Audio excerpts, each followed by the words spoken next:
Okay, it's a lovely day today and I'm going to get you up and running with AMIGA games through Retrobat. So a lot of people out there find AMIGA very tricky to emulate, especially if you're going to be putting it through a front end such as Retrobat.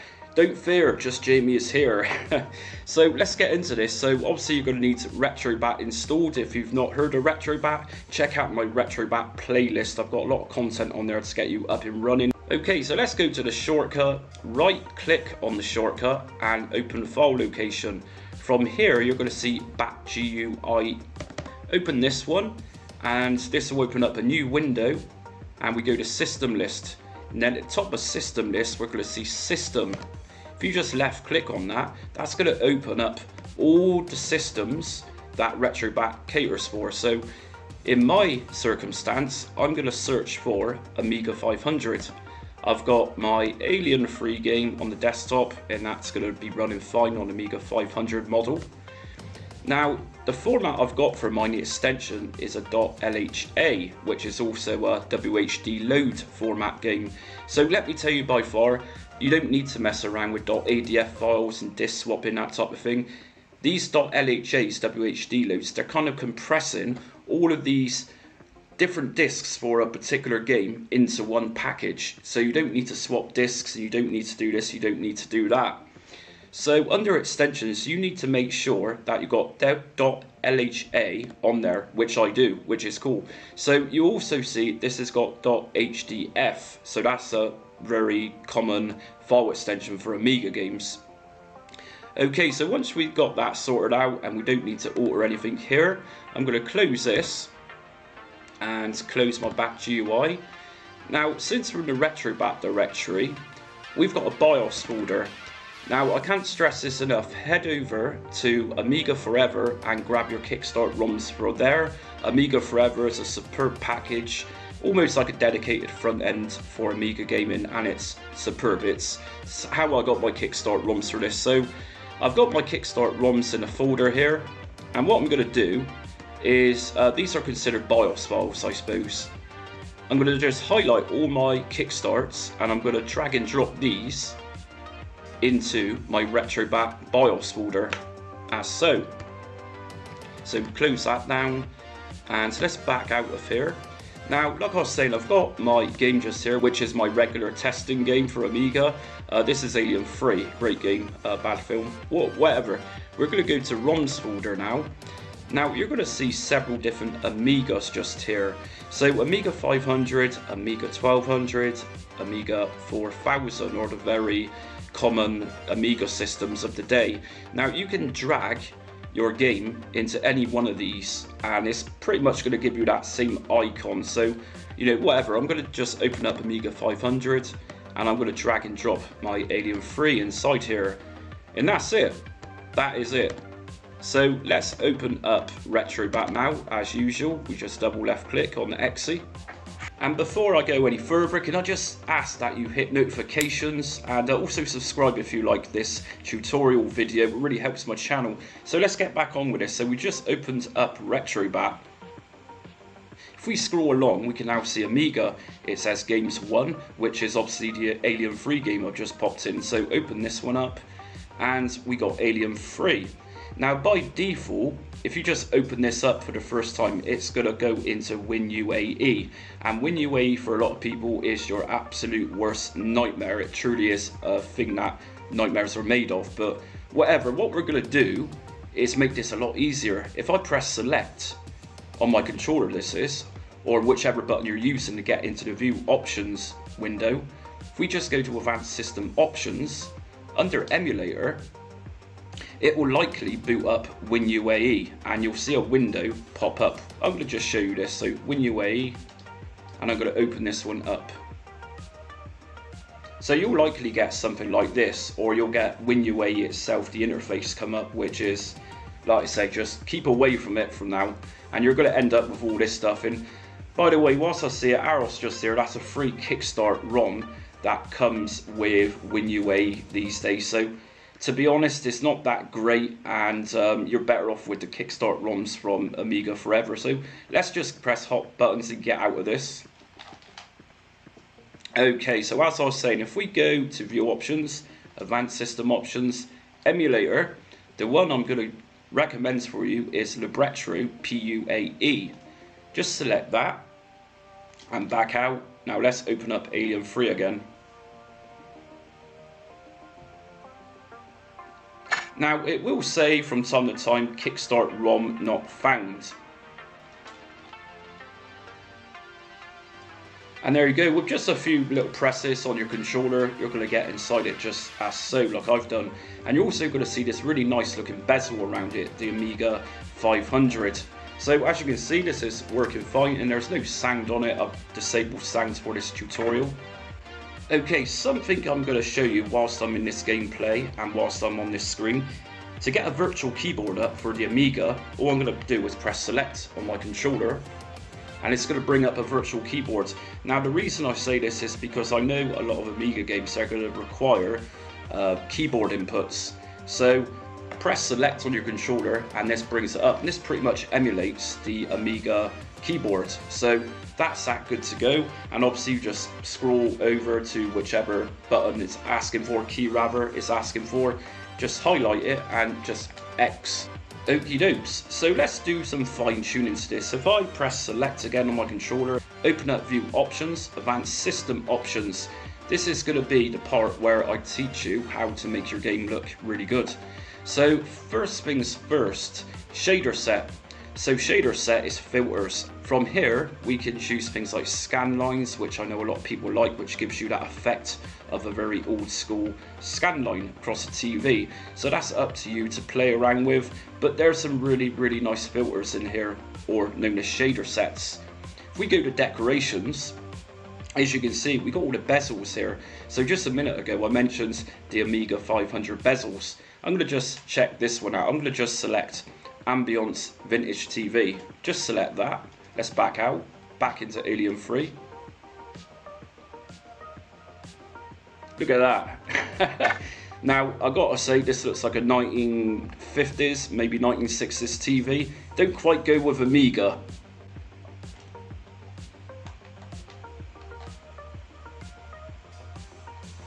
But as you can see, it does its job and it does it pretty well too. So let's back out of this one. And if you ever struggle to close down using your hotkeys, all I do is press Control, Alt and Delete all together on my keyboard. And if I go to Task Manager, we can see RetroArch just here, which is what's powering this game. If we just highlight that and go to End Task, and voila, cool beans. So let's look at some more fine adjustments. So let's go back into View Options, Advanced System Options, get rid of that Vintage TV for now, and I'm going to just select None. So I'm going to go and show you game aspect ratio. So most AMIGA games are going to be 4:3, like a lot of these old school games were designed for. So we can stretch this to a 16:9 widescreen image, but to do this, we're going to need none on decorations, which is your bezels. So let's test this out. We got game aspect ratio 16:9. We back out of here and go back into Alien 3.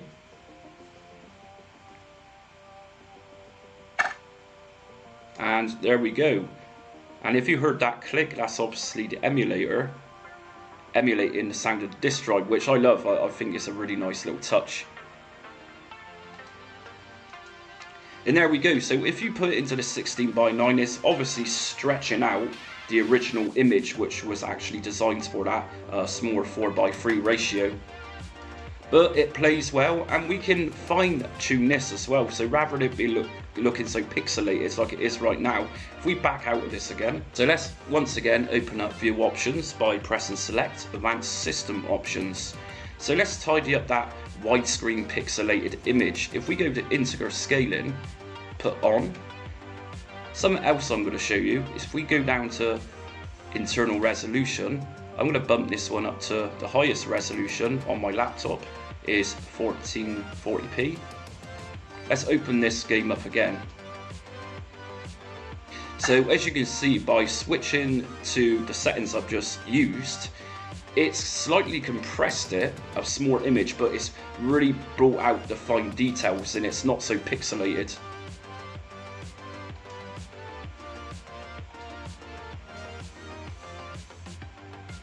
So there you go, that's a lot better, and it's a full screen as well. Now under video, you're going to find lots of different video settings here, which you can experiment with yourself.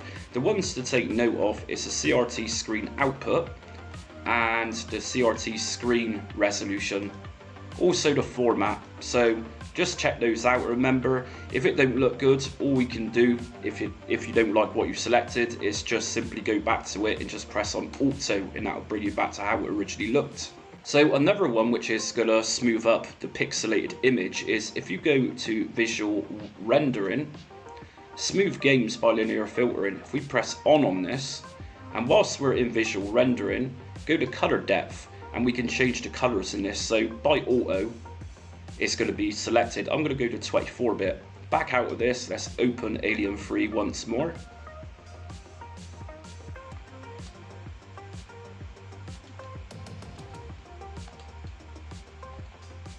As you can see, certainly on my OLED screen, I can see a big difference there, so that's up to you to select that option. If we look at Ripley as well, we'll notice that the textures look a bit different on her arms in particular, so check those options out for sure.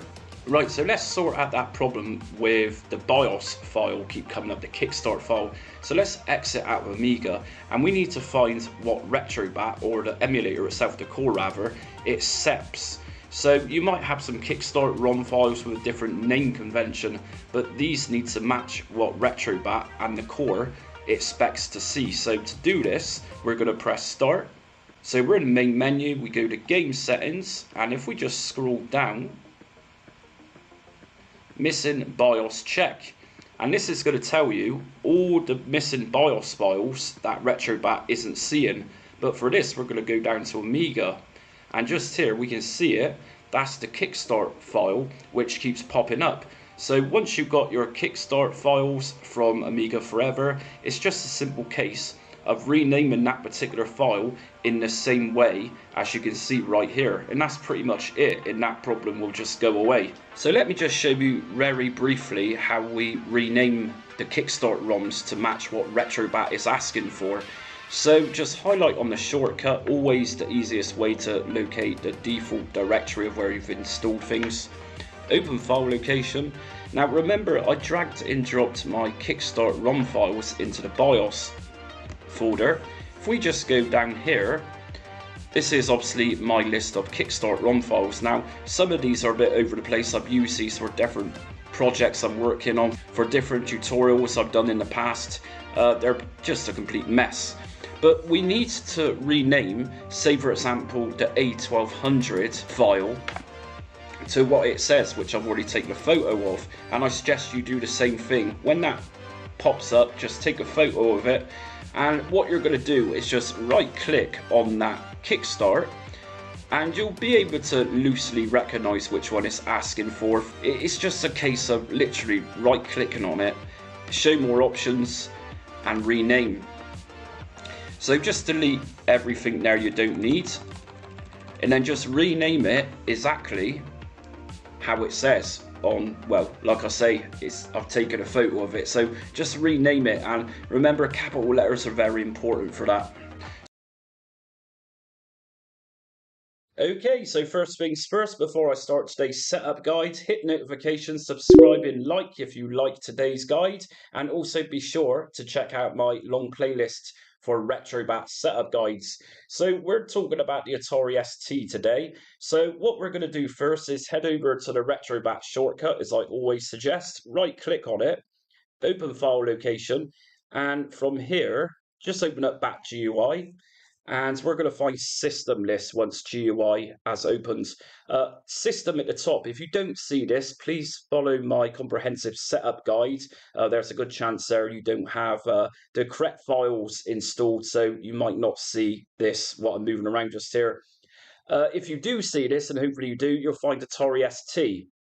Now, as we can see just here, the only core to support this within Retrobat through RetroArch running in the background is Atari.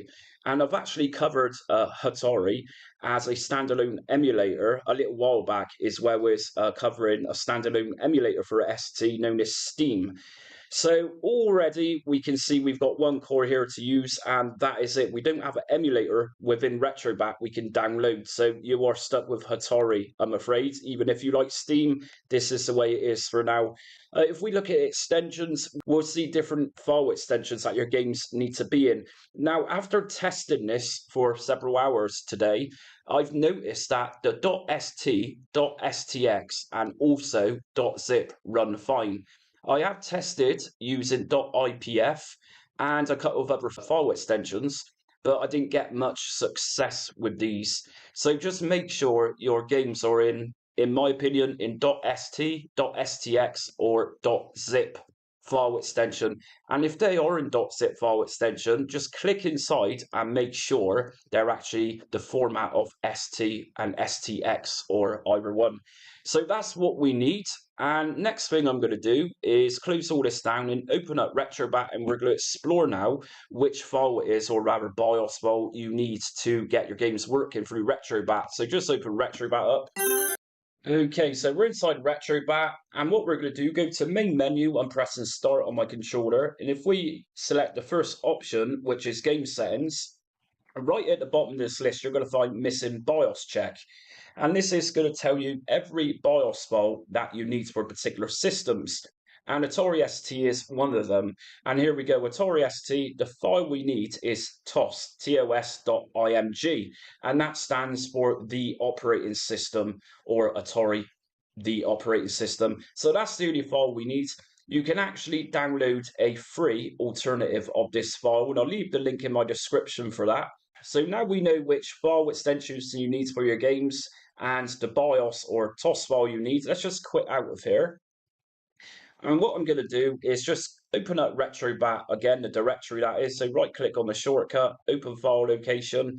And the first folder you're likely going to see is BIOS. If you go into BIOS, the file I've got here is, as it said just a minute ago in Retrobat, tos or tos.img. If I just drag this one inside of that BIOS folder and come out of BIOS folder within the Retrobat directory, I'm next going to go down to ROMs.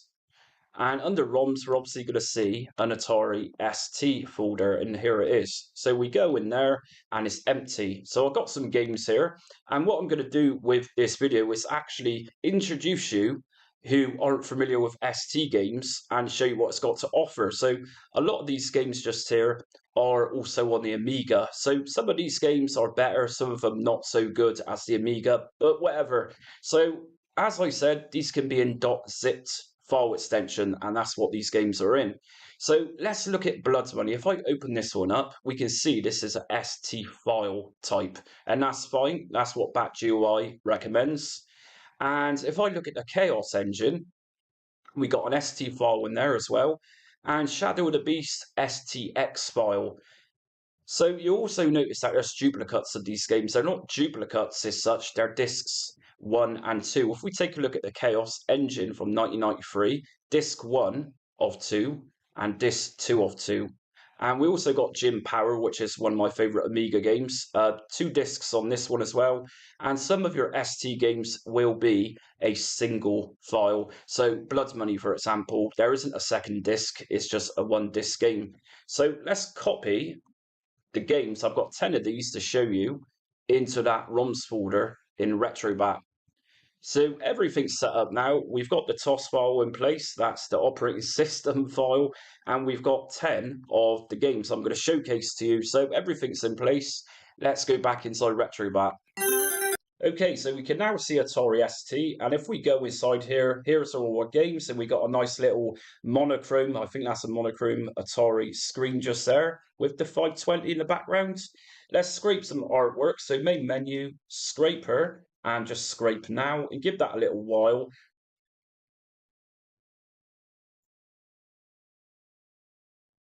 Okay, so scrape and finish, update game list to apply changes. So I'm going to press my start button to enter the main menu, game settings, and just simply press on update game list and yes. And here we go. So here's our games. Now what I'm going to do to begin with is open up a game which requires 2 discs. So for this, I'm going to be going to the Chaos engine. Now, once the white screen appears, what I'm going to do is just press enter on my keyboard, or you can also press start on your controller, and this brings up the Atari main menu. Now, this game in particular requires 2 discs inserted into Atari. So to do this, floppy disks, and what you need to do to make life a lot easier is where it says default floppy images directory, you need to point this part to where your Retrobat ROM's Atari ST folder is located. So just simply go to Browse, and then at the top just here, where I've got my cursor, you can go back and go back as far as you can go. If you've got your games on external hard drive, you'll likely find it here somewhere. You've also got CWD, and you can then see the different folders on your computer. So now I'm out of where I had them stored. What I'm going to do is just show you how I've done this to locate my Retrobat ROM's Atari ST directory. So as you can see now, by pressing that little tab at the top just here, I'm now inside of my Retrobat directory on my computer. And we can see ROMs just here, which is of course a part of the Retrobat directory. If I just go into that ROMs folder and just use a cursor just to scroll down a touch and just select Atari ST. And as you can see, here's my games. So I'm going to press OK on this, and that's all good. Now, we need disk 2 inserted for this particular game. So what I'm going to do is, where it says drive B, I'm going to go to Browse. And from here, I can then select disk 2. So Chaos Engine disk 2, as we can see just here, Chaos Engine disk 2, just select that.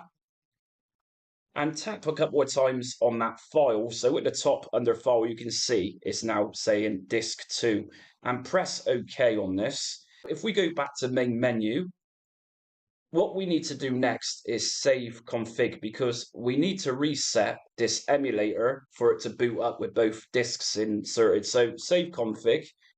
And if you go to Hattori.cfg, make sure that's selected. And you can see this at the top just there under file. If I select this NVRAM, it will select to that. But we need this one, Hattori.cfg.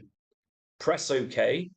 So that's saved. And what I'm going to do next then is press on Reset Machine and press OK.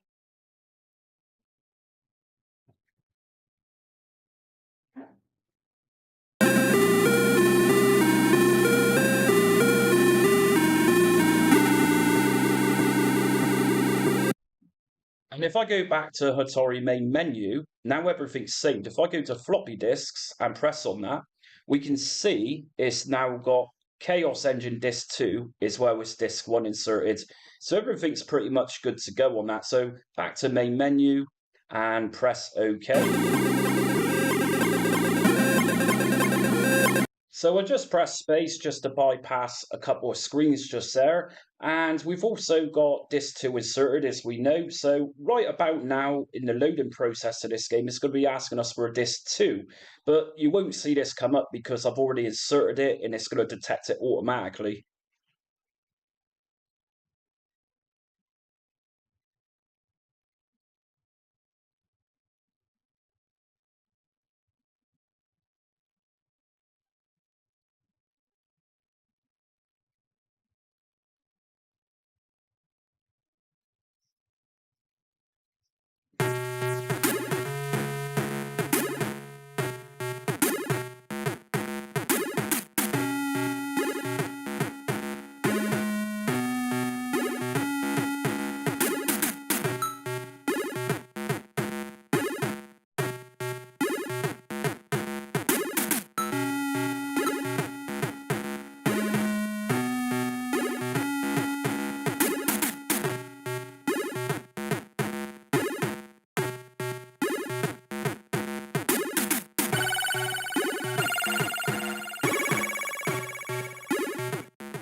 So as we can see, always working well with that. Now, let me just remind you that if you close this down to open up a new game, you've still got disk 2 inserted.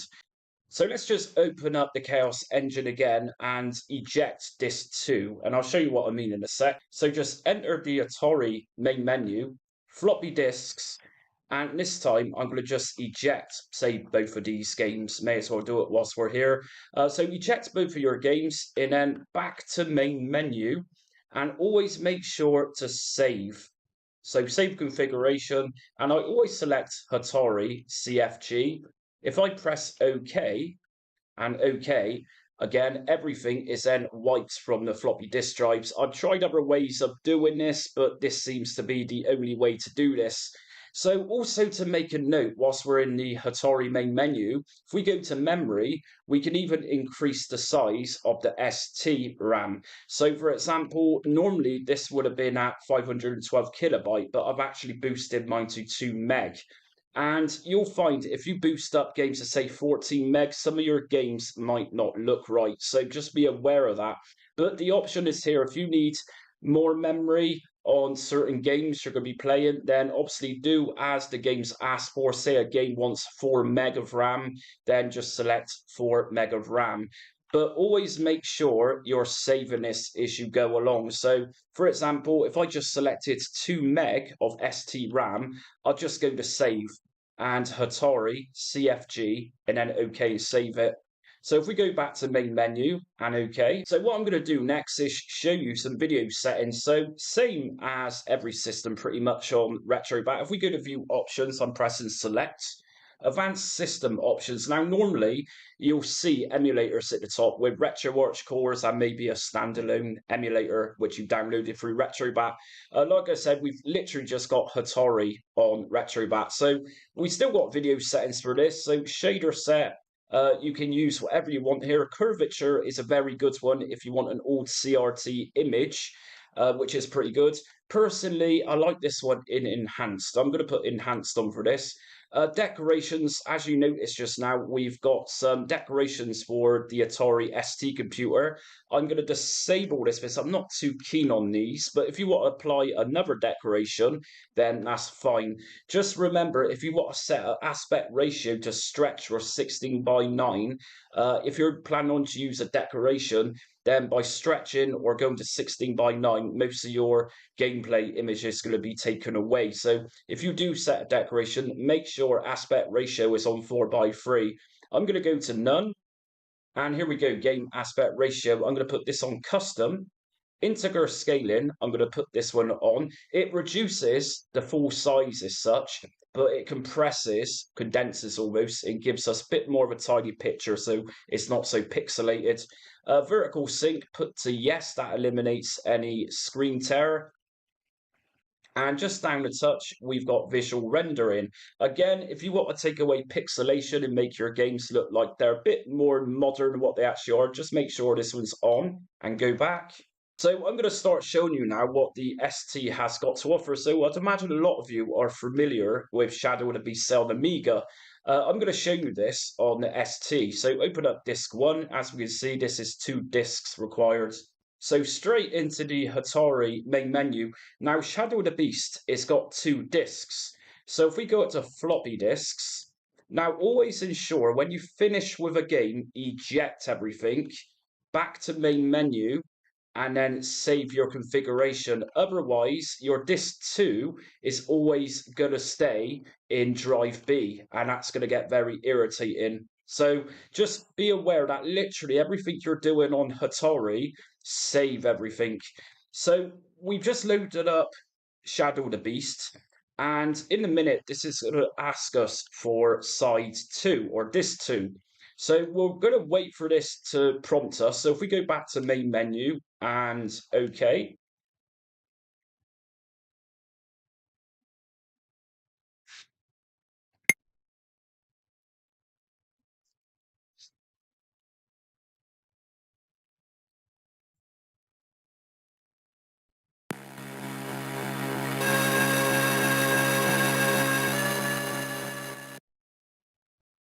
So here's our prompt. Please insert Beast Disk 2.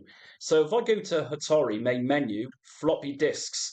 Now I have found that putting some games into drive B and going to browse for it just won't load it. So what I'm going to do if this happens is actually use drive A, eject it, browse, and I'm going to put in disk 2. So here's disk 2, and just press on this a couple of times just to ensure that's inserted, and then go to OK, back to main menu, and like I say, just seriously get in the habit of saving configurations with Atari. Things can get very irritating very quickly. So press OK, fire, and here we go, we're in.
So obviously this is personally I wouldn't say this was a single patch on the Commodore Amiga version of Shadow of the Beast by far. I think this is it's not as great, but I also understand that there's a lot of nostalgia for the Atari ST, and I can't really criticize it too much because, like I say, the Atari ST was known for its MIDI and music creation through Cubase.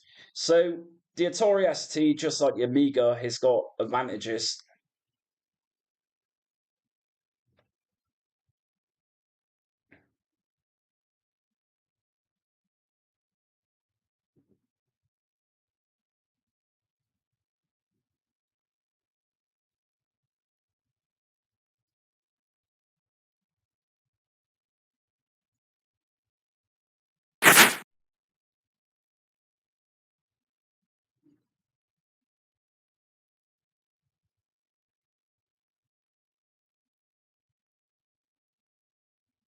And now it's asking us to insert disk one again. So to simplify this, I'm going to just go into my Atari main menu, floppy disks, and I'm not going to use Drive B or anything like that for this particular game. Like I said, I've had issues using Drive B, but as we can see from the Chaos engine, it utilized Drive A and B fine.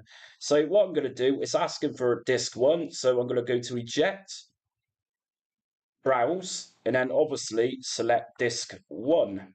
And if I just make sure that's selected, press OK, back to main menu and save Atari CFG. Always do that.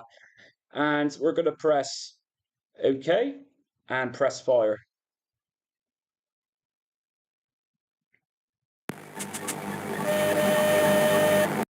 And there you go. As you can see, it's now used disk one and it's taken us back to the end or game over screen.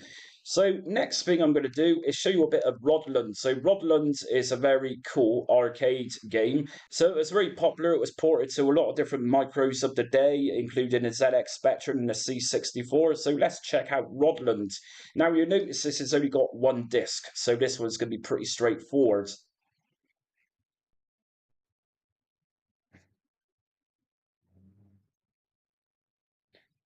And should your games boot up into this screen, then this is the operating system of Atari ST. And all we need to do from here is just double left click on the rodland.prg. And that's going to boot us straight into the game.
So as we see there, Rodland is, in my opinion, a lot better than the Amiga version. I think it looks nicer for starters.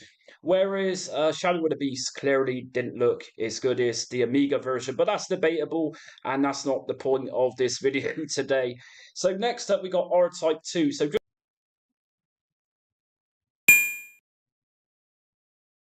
and again, we got another .prg to open. So just double left click on this one, and that's going to boot us straight in.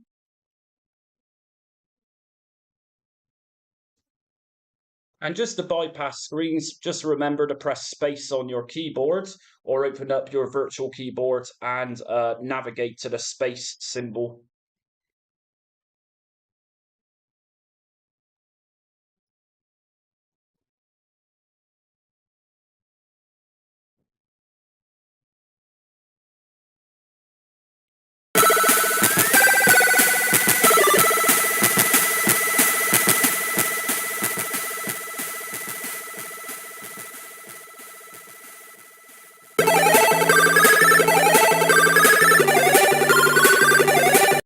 Now, if you find your controller doesn't work within your games, just go to the Atari main menu again. If you go to joysticks, by default, this one is put to ST joystick 0. Some games on the ST would have required a different port, just like a lot of microcomputers did back in the day. So we're going to select another port. We're going to use ST joystick 1. Let's try this. Back to main menu. And just save that. Maybe I'm going a bit overboard with saving, but I just find it's for the best.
So as you can see, our Type 2, it does struggle to run on that, but having said that, the Commodore Amiga version is pretty much the same.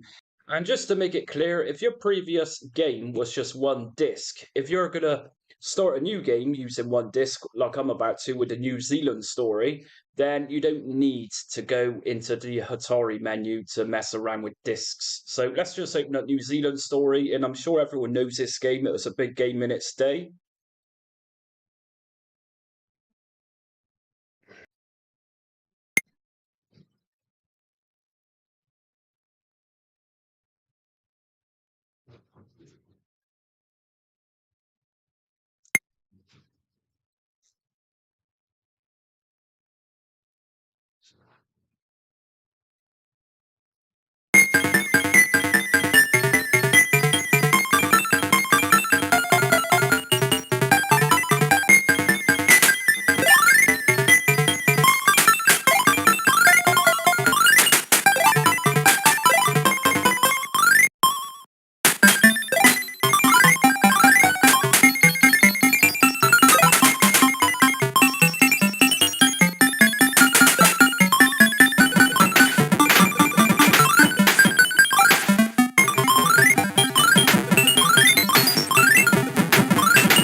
Absolute classic stuff. And to be fair, I don't think I've actually played a bad port of New Zealand story. So next up, we got Lotus eSpirit Turbo Challenge. And if you was around in the, say, late 80s, early 90s, you could probably remember how amazing this game looked in the day. So here we go.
So there we go. Who needs a new Forza game coming out when we've all got Lotus Spirit Turbo Challenge? Really awesome stuff.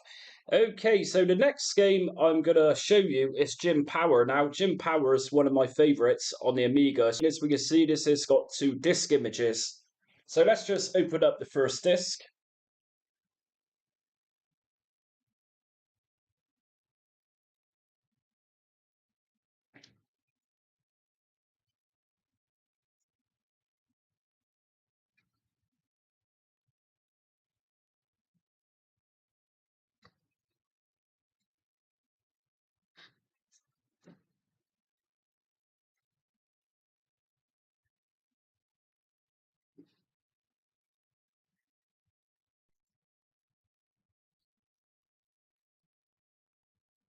Okay, so it's not going to ask for disc 2, just like the Amiga version didn't ask for disc 2 at this point. But just remember, if you go into the Atari menu and go to floppy disk, just for an easy life, just eject drive A and then replace it with disk 2 in drive A. Otherwise, you could be just wasting your time going to drive B and browsing for disk 2, and it's not going to work. So, just for an easier life, just continue to use drive A and just remember to eject.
Next up, this one needs no introduction during this era. This is Gods, and of course this is on 2 discs. So I know this much better through the Amiga version.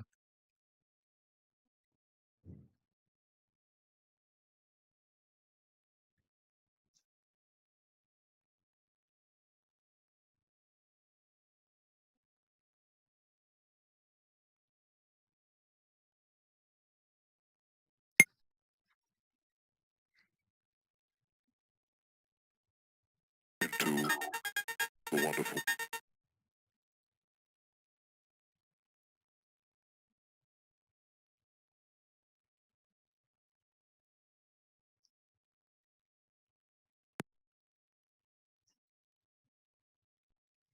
Okay, so please insert disk 2. So I'm going to go back to Atari menu, floppy disks, eject from drive A, browse, and from here I got disk 2 of 2. So just ensure again you double click that, and this will see it's now changed to disk 2 of 2.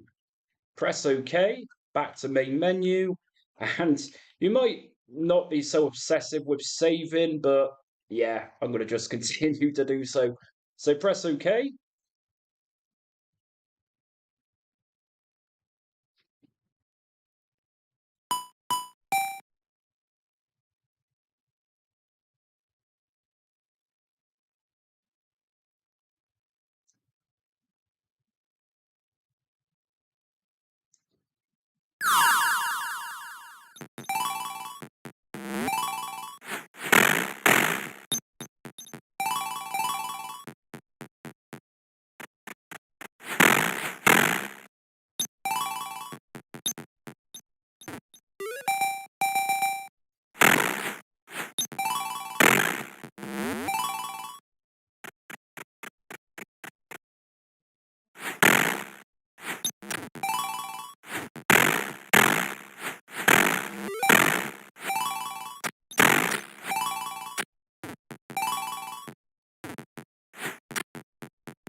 And next up, everyone's likely heard of Turrican 2, so let's boot this up.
Okay then, first things first, if you've not hit notifications, be sure to hit notifications if you like this video, of course, and hit subscribe so you can get Retrobat content, Batacera content, Launchbox content, and everything else I do as I upload it.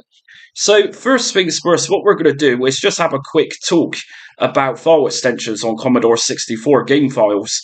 So you've got several on Commodore 64. So two I've got just here. This is a .d64 file extension, and .d64 pretty much means it's a floppy disk image. So it's quite a quick loader. Now, microcomputers such as Commodore 64, Spectrum, Amstrad, MSX, they've all got this reputation of taking hours to load up. So for Britain, most of us had cassette tapes back in the day, whereas America mainly have floppy disks. So anyways, I've got a D64 just here. This is clearly a floppy disk drive image, and it doesn't take too long to load up. And above it, we got a .program. So a .program is pretty much a cartridge file. So let's just remember, on the Commodore 64, we got a cassette drive to load games from. We got a cartridge port, or the expansion port, on the back. And we've also got the 1541 disk drives. So there's a few different ways the Commodore 64 could run games, and this is why we've got so many different file types.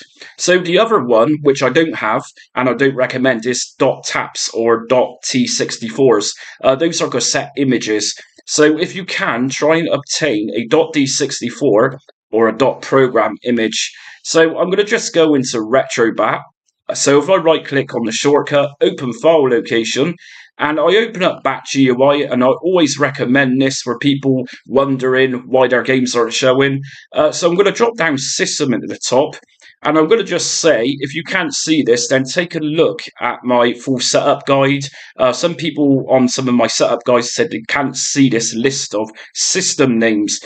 This is likely a case of your Visual C++ all-in-one and DirectX installations not being installed correctly. So take a look at my main setup guides for Retrobat. So for this, I'm going to just go to C64. And under extensions, we got .crt, which is a cartridge image, D64, which is a disk file image, G64 and .nibs, they're a little bit more uncommon.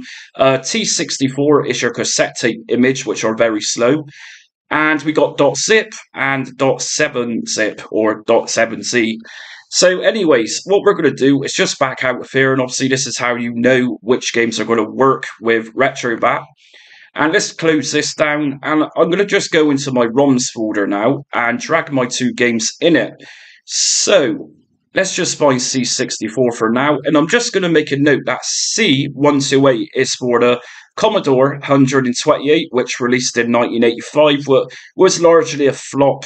The C64 being the world's best-selling computer at the time, the C128 had no chance. But if you want to play 128 game, and there's only a few exclusives for the 128, just drag them in there, and it'll pretty much work the same as what we're going to use with C64, which is device core. So let's open up C64. I'm going to drag these two games in. So we've got Bubble Bobble, which is a classic, held as one of the greatest C64 ports, arcade ports that is. And we got a newer game by Cytronic, which is Device Squad. And if you're interested in modern games, check out my playlists for Modern 64. So let's close this down, and I'm going to open up Retrobat. So if you've not already noticed or realised, I'm a big Commodore 64 fan, and it's pretty much my favourite system of all time. Since 1990, my first gaming experience. So anyways, we got Commodore 64 now. And what we can see here is we don't have our other games, so I dragged in two files in this. We've only got Bubble Bobble. Let me show you how we're going to do this. If we just go to main menu and quit, what I'm going to do is go into GUI again, open file location, Bat GUI. Now, the other game I had in there was a extension with .prg. So I'm going to drag down C64 again. And if we notice this, there is no .prg, so I'm going to add this one as an extension by pressing plus, and then typing in prg, add, and then save custom config file for a selected system. Successfully saved. Let's go back into Retrobat.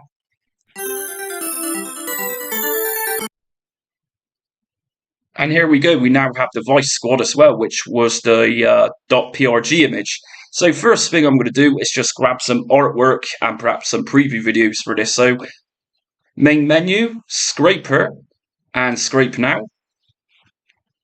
Now I'm going to show the difference in speed times in a sec once we've downloaded and applied this artwork. So once this has been done, we're going to go to game settings, update game list, and yes. And here we go. So Bubble Bobble and the Vice Squad. Now just let me let you know that not all Commodore 64 games are going to scrape artwork. So it's just the way it is. So what I'm going to do first is show you Bubble Bobble, which is a disk image. So let's open this one up. But first, go to View Options, Advanced System Options, and I'm going to make sure that Libretto Vice times 64 is selected. And Vice is a very good standalone emulator, and thankfully we got a port of this to RetroArch as a core. So just make sure to select that one. And I'm going to open up Bubble Bobble now, which is the .z64. So here we go. We don't need to type any commands in with this. It's automatically doing it for us.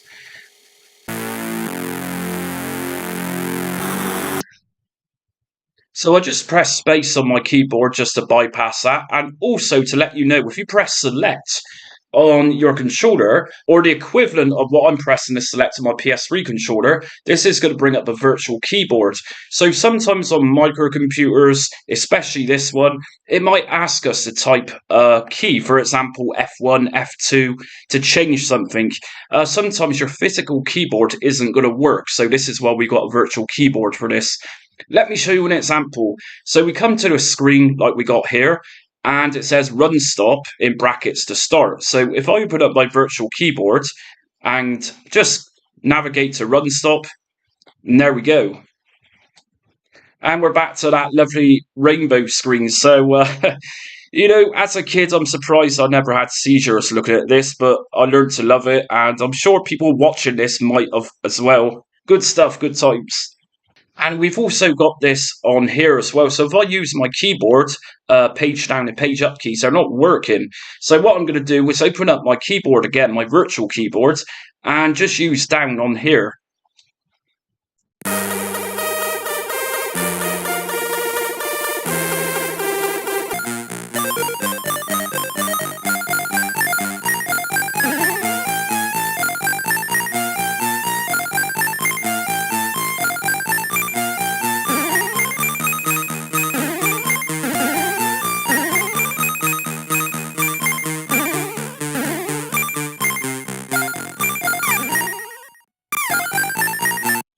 Okay, as we can see, that's working just fine. And if you noticed just a minute ago, I hit a little button on the virtual keyboard, which abbreviated as joystick. So if your controller doesn't work, then open up your virtual keyboard during gameplay or whenever and just press that joystick button. Commodore 64 games would mainly work from port 2 on the Commodore 64. Port 1 games, so anyway, that's your problem just there. So we also noticed that the loading time dragged on. I cut most of it out, but there was around 3 to 4 minutes of waiting time. So I'm going to go to the Vice Squad now, which is the .prg, and open this one up.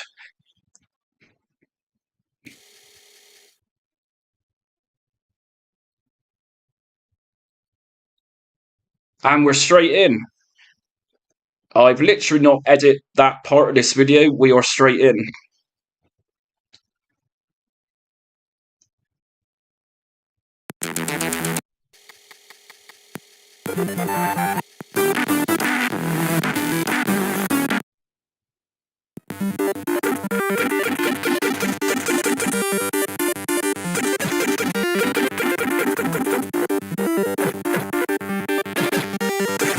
So as we can see, .prg is way ahead of loading times. So stick with that file extension if you can. So next up, I'm going to show you how to make the screen look better. So as we can see, I have the decorations on the side just now. I'm going to just make this a bit better. So I'm going to press select on my controller, advanced system options, shader set. We got many different shaders, or rather filters here if you like, and I always go for enhanced on this, always, although we got different scanline options at the bottom for old schoolers out there. In fact, I'm going to do this as scan lines for a change. So let's go to scan lines on here. Decorations is obviously the decoration we had on the sides, which is default is unglazed C64. I'm going to go for none because I want this in the aspect ratio of 16:9, which I'm going to select just here. Integer scaling, so we're going to have a full screen, but by applying this, it's going to add a slight blur to the edges and get rid of some pixelation as well.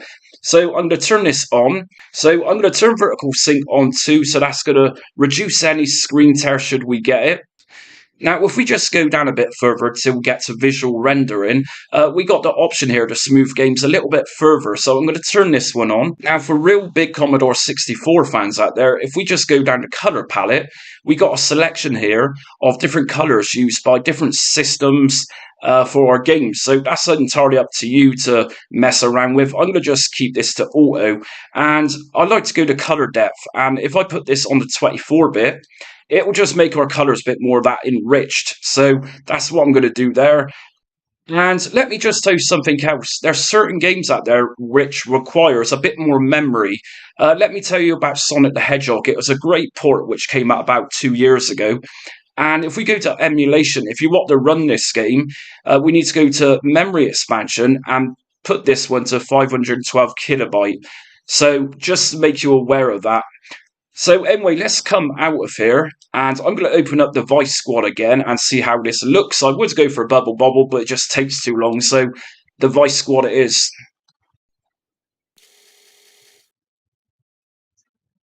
And here we go. So I've got my scan lines applied, and as we can see, the decorations are gone, and there is some pixelation, but largely it looks a bit more blurred than what it did originally.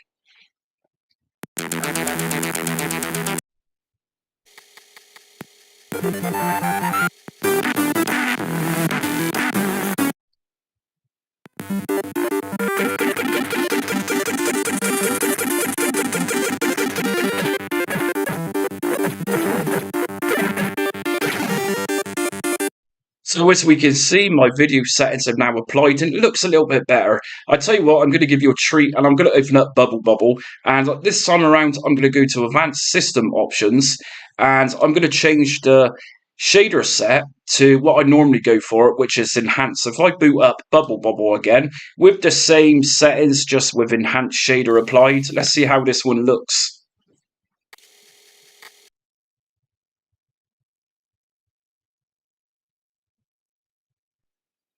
So just to remember what I said, if some Commodore 64 games don't recognise your controller, it's just a case of bringing up that virtual keyboard and just pressing down on Joy P. Now that should now swap ports.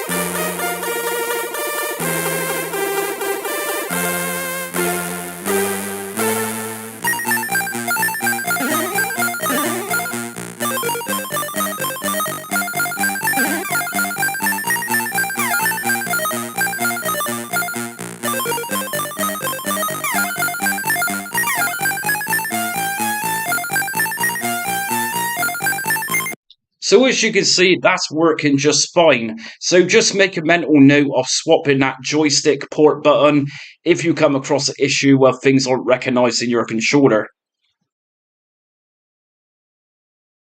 Okay, so if you're new to my channel, make sure you hit notifications, subscribe and like. It helps out my channel a lot and it also gets you up-to-date retro emulation content as I upload it. So at this point, I've done a lot of Retrobat setup guides. I've also done Launchbox setup guides, RetroArch, Raspberry Pi, a couple of mini consoles too. So I cover a lot of emulation content on my channel for retro systems. So we're looking at the Sharp X68000 today. So a lot of you out there probably won't be familiar with this platform, but we're going to go through this and show you what it has to offer. So first thing we're going to do to get up and running with this is just go into the Retrobat shortcut and go into its directory. So open file location, and we're going to open up that GUI. I always recommend this because it's the easiest, fastest way to get you sorted. So we're going to go to system list, and at the top you're going to find system. Now I'll always say this too, if you can't see this drop down just here of all these systems, then check out my comprehensive guide on getting you started with Retrobat. It's quite likely you're missing DirectX and Visual C++ files. So once we're inside of here, we're going to scroll down, and we've got X68000 near the bottom here, so just left click on there, and our extension files for this are going to be .din, .img, .daa, .88d, and so on. So there's a lot of different file extensions we can use for this, and in this setup guide today I'm going to be showing you how to use multiple disks and combine them into one, which I'm going to be showing you how to do the .m3u file system. And we've also got a Libretto core for this, which is PX68K, and that's the only RetroWatch core or emulator itself on Retrobat which supports the Sharp X68000. So now we know which files we need, what we're going to do next is just go into Retrobat itself, and I'm going to show you a very easy way of finding which BIOS files we need for this.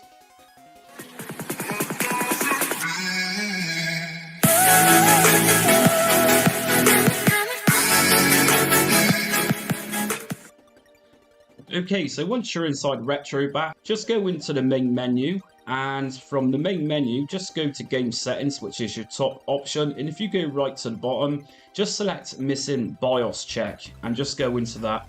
So for this system, what we're looking for is the X68000, and these are the two files we need. So we got iplrom.dat, and we've also got a cgrom.dat, so very simple.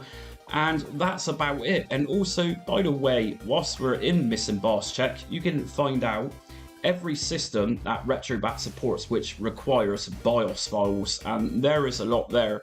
So let's exit out of Retrobat and main menu and quit. And what we're going to do next is show you how to get your games running. So what I'm going to do is show you an example of creating .m3u file. So the Sharp X68000 games were put onto floppy disk, just like the Amiga or Atari ST. So for example here, I've got Street Fighter 2 Champion Edition, and as we can see, we got 4 of these zip files. So I'm going to show you how to combine this into one. So what I'm going to do first is create a new folder on my desktop. So right click, new folder, and I'm going to call this folder Street Fighter 2 Champion Edition. So it's named exactly the same as the game should be, and what I'm going to do with these 4 zip files are just drag these inside of this folder I just created, go inside of this folder. Now we can see we've got disk 1, disk 2, disk 3 and disk 4. So now is the time to start unzipping these. So I'm going to right click on disk 1 first, and I'm using WinRAR. You might be using a different type of extraction tool such as WinZip or 7-zip and so on. I'm going to extract this using WinRAR. So extract here. And we can now delete this zipped file. We no longer need that because we've got the file out, which is a .dim, which Retrobat GUI suggests we can use for playing this. So we're also going to do the same with disk 2. So WinRAR extract here, and again delete that zip file, and disk 3 WinRAR extract, and disk 4 WinRAR extract here. Okie dokes. So we now have 4 disks. They're a little bit messy, so we can edit these just to clean them up a little bit. So if I right click on disk 1 to begin with and go to show more options, I'm going to go to rename, and I'm going to take most of this out. And I need to remember this is disk 1. So what I'm going to do is type in disk 1 and then close this off with a bracket. Then I'm going to do the same for disk 2, so show more options, rename, and never take away the extension, so always leave this with say the .dim for example. So disk 2, bracket,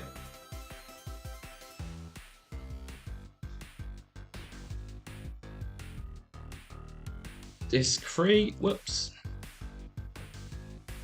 I'll get there in a sec. Disk 3.dim, whoops.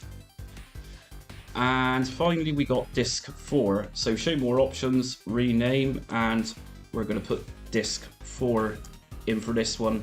So the way around this is to create a .m3u file. And to do this, what we're going to do is just right click, and if we go to new text document, so we've now got a new text document inside of here. And what I'm going to do is just open this one up, and it's now just a case of copying the name of each disk. So just watch what I'm doing. So we're going to paste the name of disk 1. And what we're going to do, we're also going to put the .dim at the end, like I'm doing here. And I'm going to do this again for disk 2.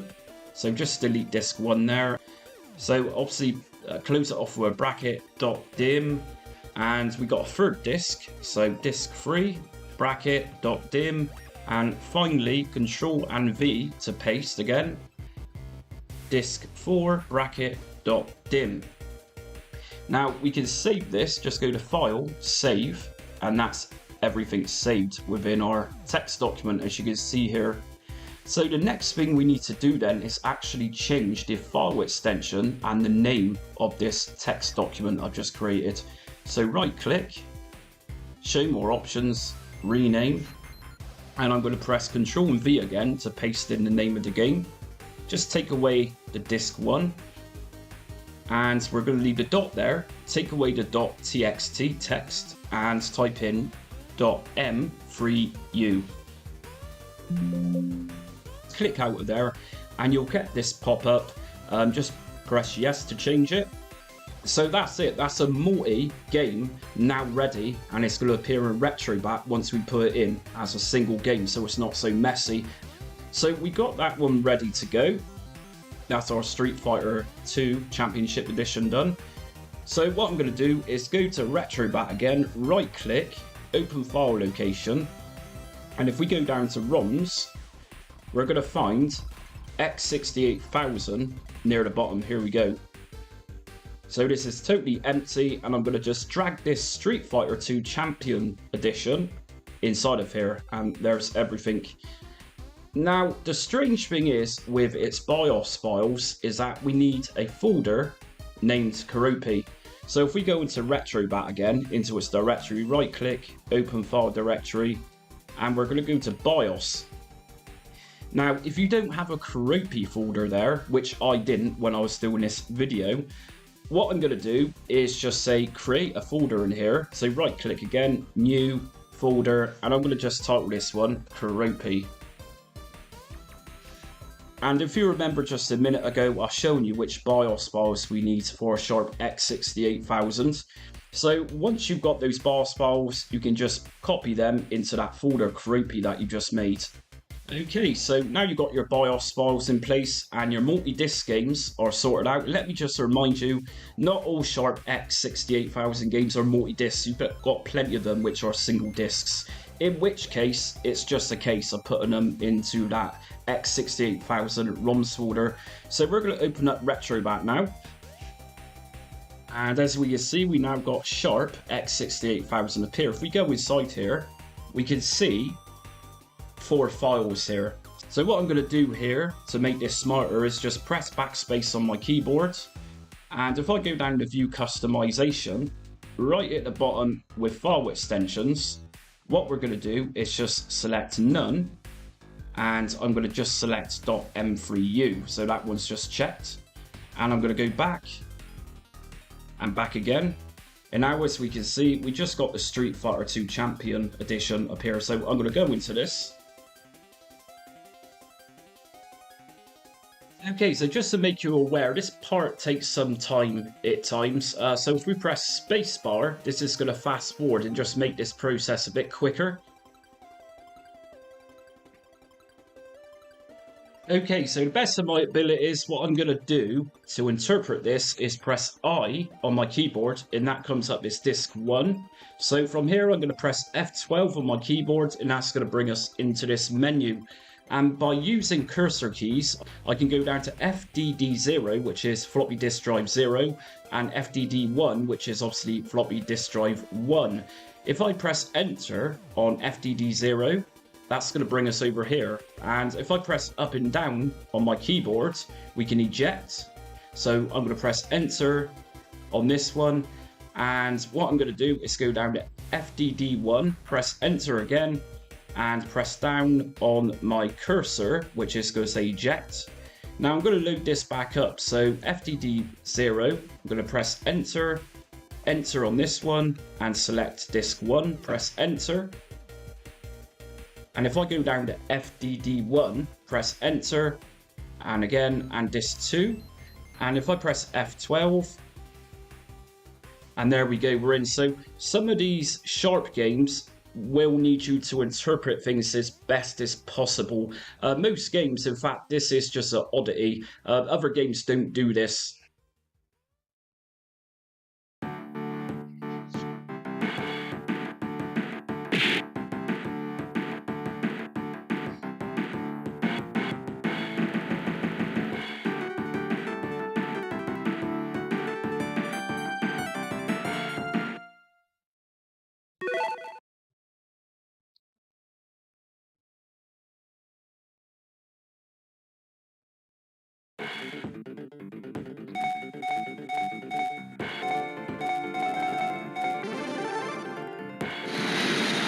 India.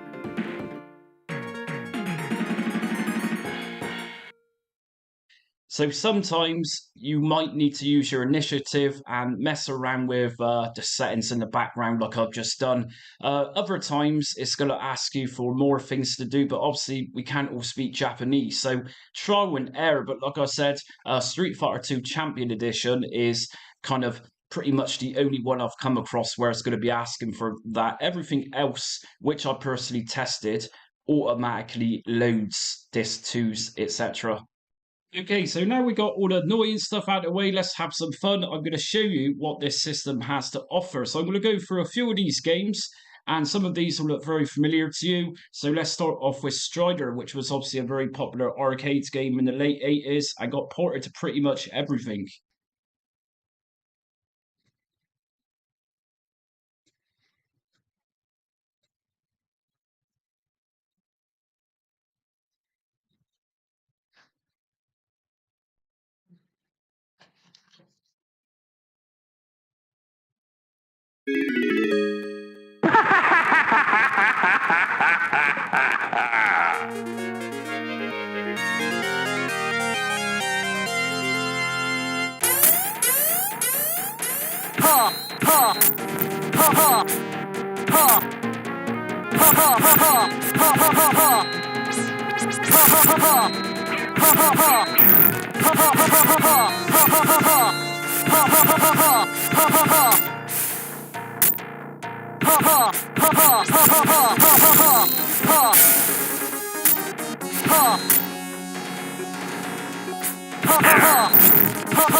So as you can see, Strider is absolutely flawless. So we're going to move on now to Atomic Robo Kid. So this was another arcade game, I believe, in the late 80s. And this one also got ported to everything pretty much.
Let me just take this time to remind you that we can still mess around with the game settings here. So if we go to View Options, Advanced System Options, we can change shader sets. So for example, curvature or enhanced. We got decorations, as we can see, we got the sharp decoration just there. We can also get rid of that if we want. Just put that to none.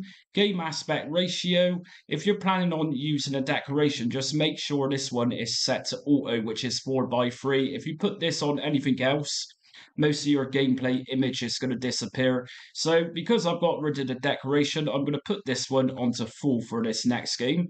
And integer scaling, this one's on already. That's just going to take away some pixelation if that's what we want. And down to visual rendering, we can also smooth out the gameplay as well. So I'm going to turn this one on. And next up, I'm going to show you the very famous Final Fight.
Next up, I'm going to show you one of the hardest retro games there is, Ghouls and Ghosts.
So still a Solids game all this time later, and finally I'm going to finish this off with showing you Gradius 2. And for Gradius 2, I'm going to just go back to Advanced System Options and put Decoration back on for this one. I find this one in particular looks a lot better how it should look by that 4:3 ratio. So I'm going to just put everything back to Auto for this one. So let's check Gradius 2 out.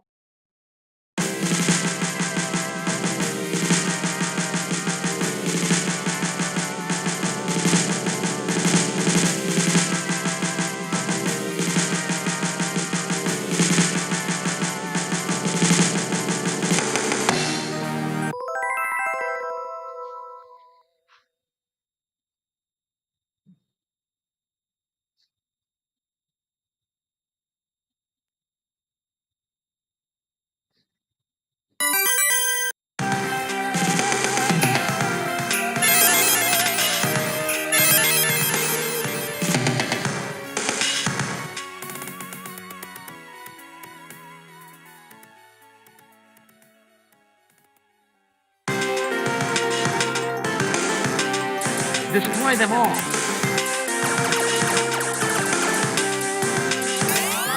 Speed up.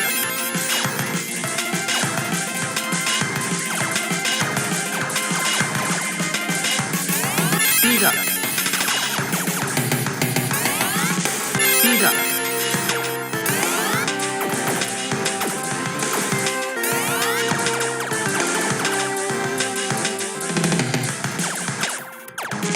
Missile.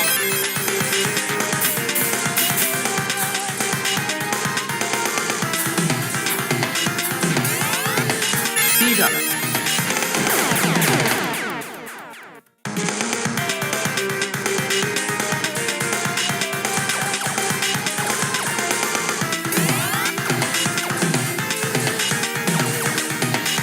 Missile.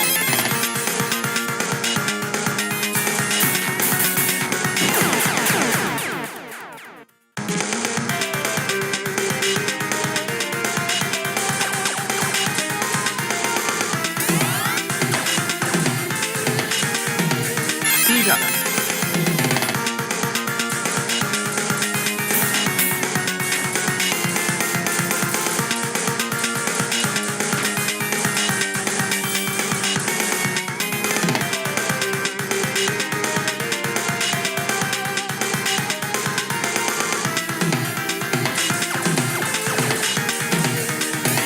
Speed up.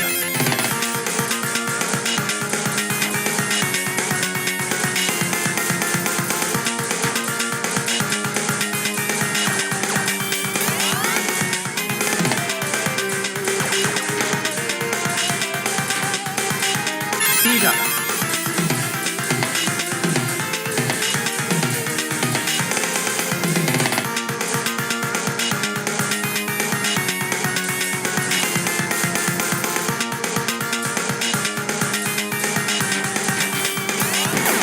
You need some crap. So absolutely solid scoring Gradius 2. Okay, so I'm going to set you up with Sinclair ZX Spectrum in Retrobat. So anyone outside of the UK who's likely not heard of the Sinclair ZX Spectrums, they were a British computer during the 1980s, and the first 48K model, or 16K model, came out around 1982. And the man in the picture, this is Clive Sinclair, who invented the Sinclair computers. Really clever bloke. In America at the same time, you were likely playing around with floppy disks with the Apple IIe, whilst at the same time we was mainly loading from cassette tapes. A bit before my time, I actually had a C64 in 1990, but I still got a love for the Spectrum, and I really admire what Clive Sinclair did at the time for the British computing industry. So let's get on with this. So first things first, just hit notifications if you like this video to make sure you keep up to date with my upcoming Retrobat content, and also check out my other videos on Batacera, RetroArch, Launchbox, and so on. So let's go to Batch UI. Now, if you don't have this on your desktop, the easiest way to access Batch UI is by right-clicking on your Retrobat shortcut, open file location, and you'll find Batch UI just here. I always recommend this because we can find out what file types or file extensions Retrobat requires. So if you go to the system at the top and find ZX Spectrum, and if you don't have this option or nothing appears, just reinstall Retrobat and make sure you download and install the DirectX pack. That's an all-in-one pack. And I've got a setup guide for how to get you up and running in another tutorial in my playlist for Retrobat. So on with this, we've got Manic Miner just here, which is one of the quintessential ZX Spectrum games of the day, which most kids were raving about back in the early 80s. And this is in a .zip format. So if we look at extensions just here, we got a .tzx, .tap, .z80, and so on. And as you can see, it just says here .zip. So all these file extensions you can use. Now let's back out of here. And what I'm going to do next is obviously drag and drop my ZX Spectrum game into the ROMs folder. And right at the bottom, the last folder is going to be ZX Spectrum. So just drag your game inside of here. And I'm going to show you at the end of this video where you can grab ZX Spectrum games, recent ZX Spectrum games to play. Brand new releases in 2023. So keep on watching the video and find out where to get those. But for now, that's in place in our ROM folder, and I'm going to open up Retrobat. And we got SINCLAIR ZX Spectrum up here. If we go in here, here's my game. I'm going to just scrape it to get some artwork.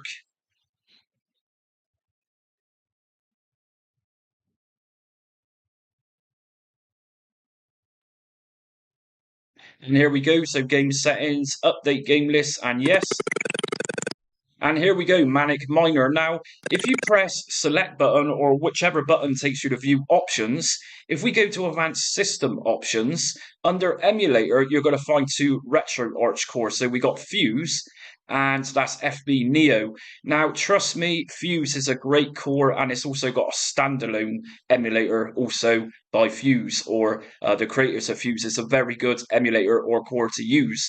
So by auto, it will select this, but let's just select Fuse anyway. And if we just go down until we get to emulation, machine type. Now, there are several different machines and models of SINCLAIR Spectrum. We got the 48K, and I said a minute ago there's actually a 16K model at the release of the first ZX Spectrum. So you had the 16K or the 48K. Like I say, this one don't feature the 16K, but it's not a problem. We also got the Spectrum 128K. Now, the +2, the +3, that's the Alan Sugar years when he bought SINCLAIR Research and rebranded it to Amstrad CPC. And we've also got Timex machines, which I believe was an American version of the SINCLAIR Spectrum. Pentagon and Scorpion are, I believe, Russian versions of ZX Spectrum. So that's your machine types, and if you find some games don't work, then it's quite likely that your machine type needs to be changed. So say, for example, you've got a ZX Spectrum game which is requiring a 128K model, you're going to need to select a 128K model. Now, for Manic Miner, this was a very early release in ZX Spectrum years, so it's going to be the 48K model. Normally, if you just leave this to auto, it normally picks up whatever machine is for. But let's just play safe, and I'm going to select 48K for this one. So I think a lot of the time people are going wrong because it says press enter to start. And of course, you can try the keyboard. Sometimes it works, sometimes it doesn't. On this occasion, my keyboard has just worked by pressing enter.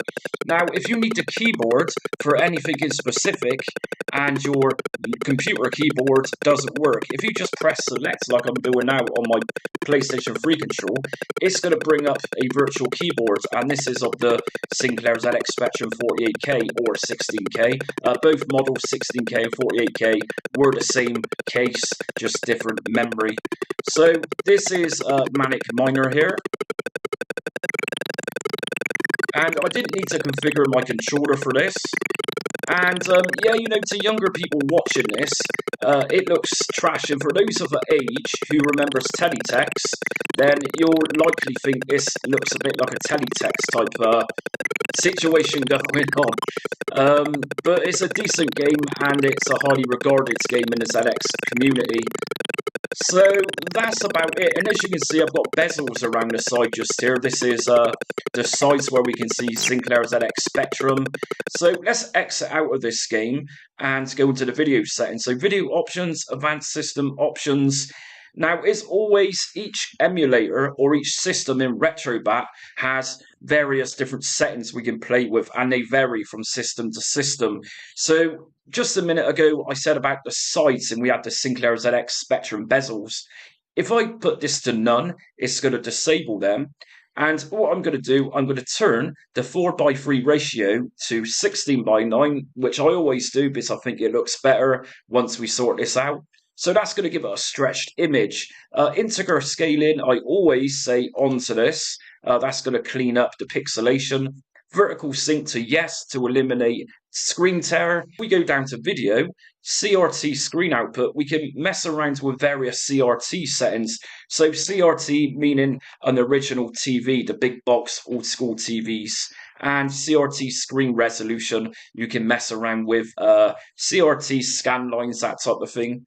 Now, if we just go down to visual rendering, if we put bilinear filter into on, this is going to blur out a little bit so the pixelation isn't so blatant and in your face. And that's about it. So let's just go back into Manic Minor. And here we go. So as you can see, it's a full screen and it looks pretty good for an all ZX Spectrum game. And I'm playing this on an OLED screen and it looks really vibrant. It looks really good. Okay, I think that's enough of Manic Minor. So let's just exit out of here.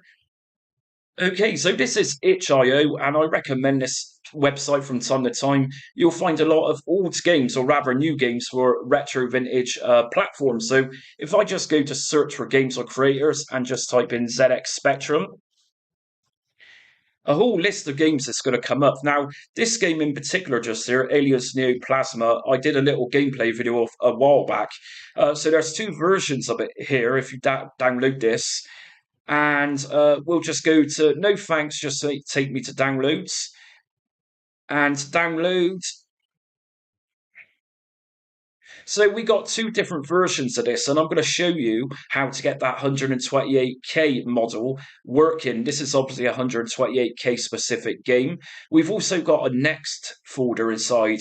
So for those of you unaware, the ZX Spectrum Next is a fairly new ZX Spectrum computer. So what I'm going to do, I'm not doing a ZX Spectrum Next guide, I'm doing a Spectrum guide. So inside of here, we got 3 different files, and these are .taps. Now, we got an English, a Spanish game version, and a Russian. So I'm going to just drag out the English version of this Aliens game. And again, I'm going to go to Retrobat, open file location, and go to ROMs. And just scroll down to the last option, which is ZX Spectrum. Now, like I say, this is going to work as it is a .tap. So .tap is a cassette tape image. Now, let's open up Retrobat again. Go back into the folder. Now, what we need to do in this case is go back to Advanced System Options. And if I go down to Emulation, I need to change that machine type to 128K. So let's open this one up. And here we go. So again, if I need to access the keyboard for ZX Spectrum, if my physical keyboard don't work, I just press select on my controller to do this.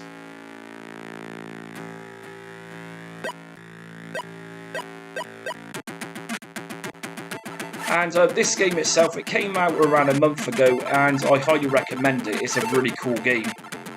And it's very reminiscent of Alien 3, say, on Mega Drive.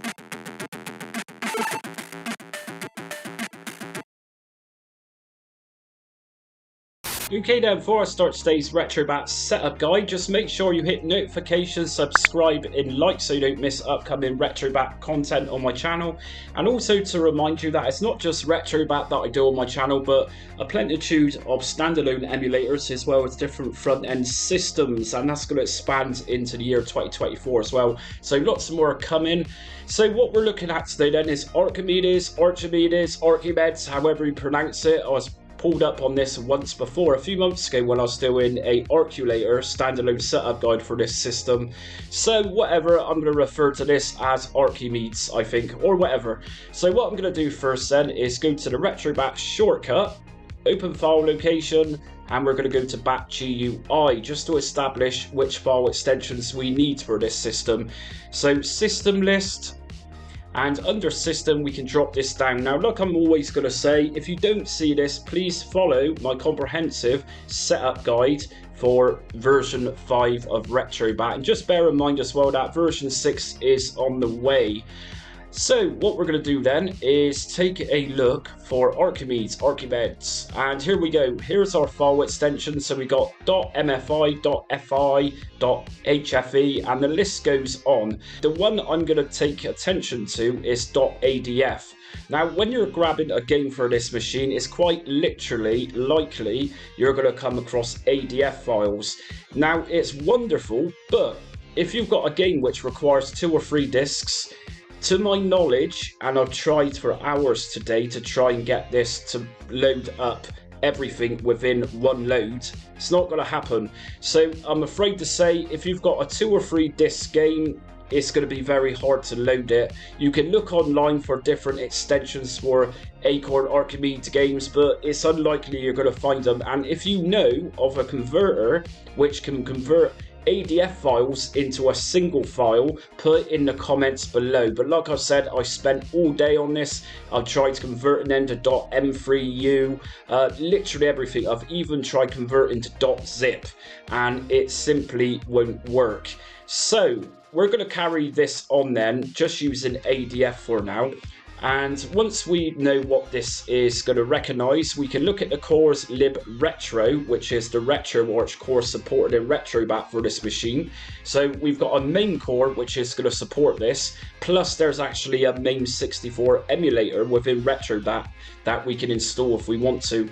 Now just above it, somebody asked the other day in a comment section for another Retrobat video, it says 3DO company, 3DO everything. Of course, this isn't related to the ACORN Archimedes or ACORN at all, but they're fine, so just leave them be for now. And I'm going to close out of here, close out again, and whilst we're in the Retrobat directory, in the BIOS folder, we need to pop in a couple of BIOS files to run ACORN Archimedes. So in my BIOS folder, I've got 2 zip folders, and these need to remain in zip format. So we got aa310.zip, and we've also got Archimedes _keyboard.zip. I'm going to just make a copy of these and put those loosely into my Retrobat BIOS folder. So they're just loose, like I said, they're not actually going to go into any of these folders here. And if I back out and go into the ROMs folder, we're going to find Archimedes, and like I say, I'm using an ADF game. So I've got Chains Bond, and that's .adf, just pop it inside there. Now what we're going to do next is just open up Retrobat.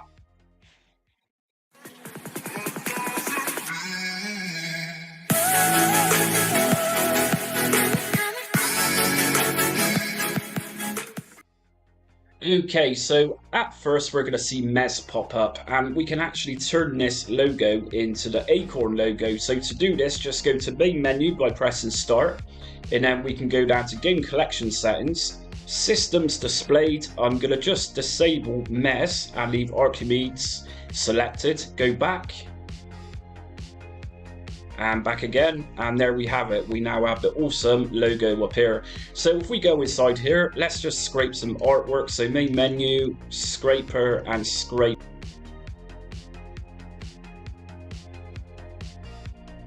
So as we know, if you're familiar with AMIGA emulation, the ADF files are actually used in AMIGA as well, so that's quite interesting that it's used in the same system as AMIGA. So we're scraping so scraping is finished now. So game settings, update game list, yes. So we got a preview video for it. So what we're going to do next is just go down to advanced system options. So here we go, we got the Retro MAME, and that's going to power this through RetroArch. MAME64 is an emulator you can install, but from my experience today, after hours of testing this for this setup guide, you're better off with the Retro MAME. So just stick this to auto. Now, games on the Archimedes are a little bit strange to control by plugging in your controller. I'm using a Google Stadia for this. So I find, after a lot of hassle, it's actually easier to go down to Edit Pad to Key Profile and defining what the key responds to on the keyboard. So for example, as we can see here, I've mapped out P as up on my D-pad. And of course, if we press P on the keyboard, it is the arrow buttons go up. So say we're playing a game and James Bond in this example, and we want to swim upwards, then P would be the button to press on the keyboard. You can actually use this, as you can see, on your controller. If I open up D-pad up, it's going to bring up a virtual keyboard. And just by selecting a button, it's going to give you that button on your controller, if that makes sense. And same for down, which is L. Z goes left. X makes James Bond swim right, and start I've used space button. Now obviously games are different and they're different in the way you control them by keyboard, but I'm pretty confident that most games will also accept these keys that I've just defined. So once you've done that, what we're going to do is go right to the bottom, and we can actually emulate the mouse cursor as well rather than using a real mouse. So I find right analog stick is the best way to do this, and just go down to save. So if we go back and back again, we're actually going to open up the game now, and you'll likely get a warning come up on screen that BIOS files are missing. And the reason it says that is that MAME64 is also wanting a BIOS file, but we're not going to be running MAME64. Let me just show you what I mean. If we go into main menu and we go to game settings, missing BIOS check, if we just scroll down, we will come to Archimedes. As you can see here, it's main that's requesting that BIOS file, but we're not going to be using that, so it's not a big problem. So let's open up the game itself.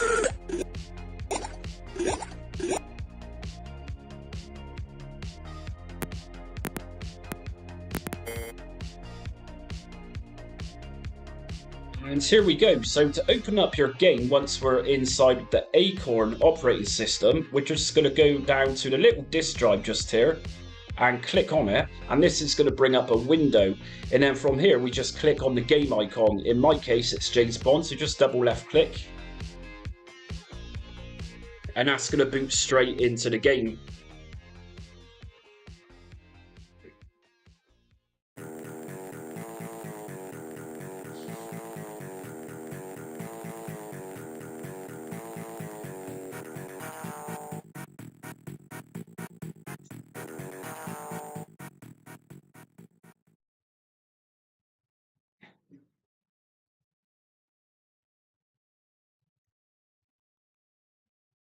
And here we go. So I'm using my D-pad to actually control what the keyboard should be controlling.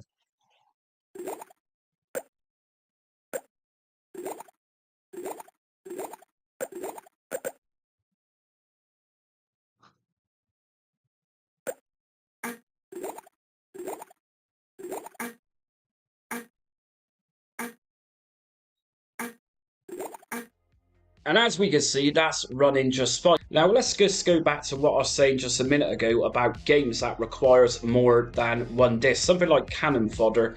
Now you would assume that maybe once we enter the game and it asks for disc 2, we could actually go into RetroArch and swap discs over. Unfortunately, in Retrobat RetroArch version, we don't have this option. So let's funk this game up, and we're going to go to View Options, Advanced System Options, Shader Set. I'm going to put this to Enhance. It also recommends Curvature as well. That gives you a nice CRT look. Under Decorations, I'm going to select something very classic. I'm going to go for Ambience Game Room. Now remember, if you're using a decoration, it's very important to put game aspect ratio to 4:3 or just keep it on auto. If you don't do that, then if you're using a decoration, most of your game image is going to be cropped. Next up, we got integer scaling. Just turn this to on or leave it to auto. Vertical sync to yes, that's going to eliminate screen tear. And internal resolution, if we go right to the bottom, this is going to give this game the internal resolution of 4K. And under visual rendering, we're going to put bilinear filter into auto or on. Either way, it's going to be on. And under drivers, if you find games aren't working with your controller, under drivers you're going to find controllers. Make sure if one of them isn't working, you select X input. By default, it's going to pick up SDL. So with those video settings in place, let's check out James Bond. So I'm just using my right analog stick because I've enabled mouse emulation.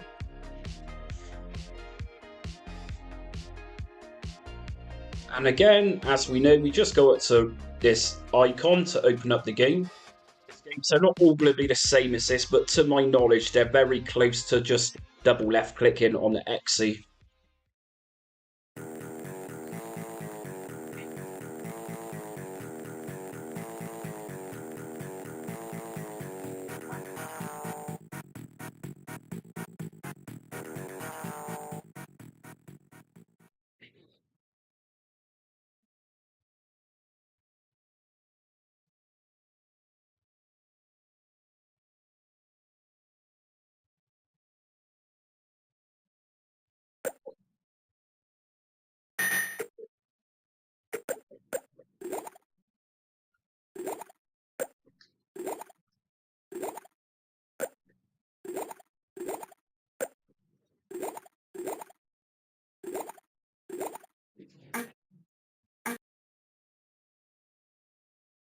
Okay, so if you like today's video, make sure you hit notification, subscribe and like. It helps my channel out a lot, and it also gets you the latest Retrobat content.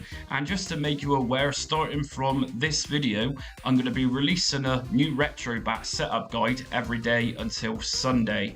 So I understand that Retrobat's very popular on my channel. A lot of people's always asking for new setups. So here we go then, we got the BBC Micro. So what I suggest doing, as always, is just go into your Retrobat shortcut, right click on it to open the file location, and if we go to Bat GUI from here, we can open up System List, and under System you'll see BBC Micro. And whilst we're here, just to mention, there's a couple of other ACORN systems here. We got the ACORN Archimedes, which is another ACORN computer, and that one came after the BBC Micro.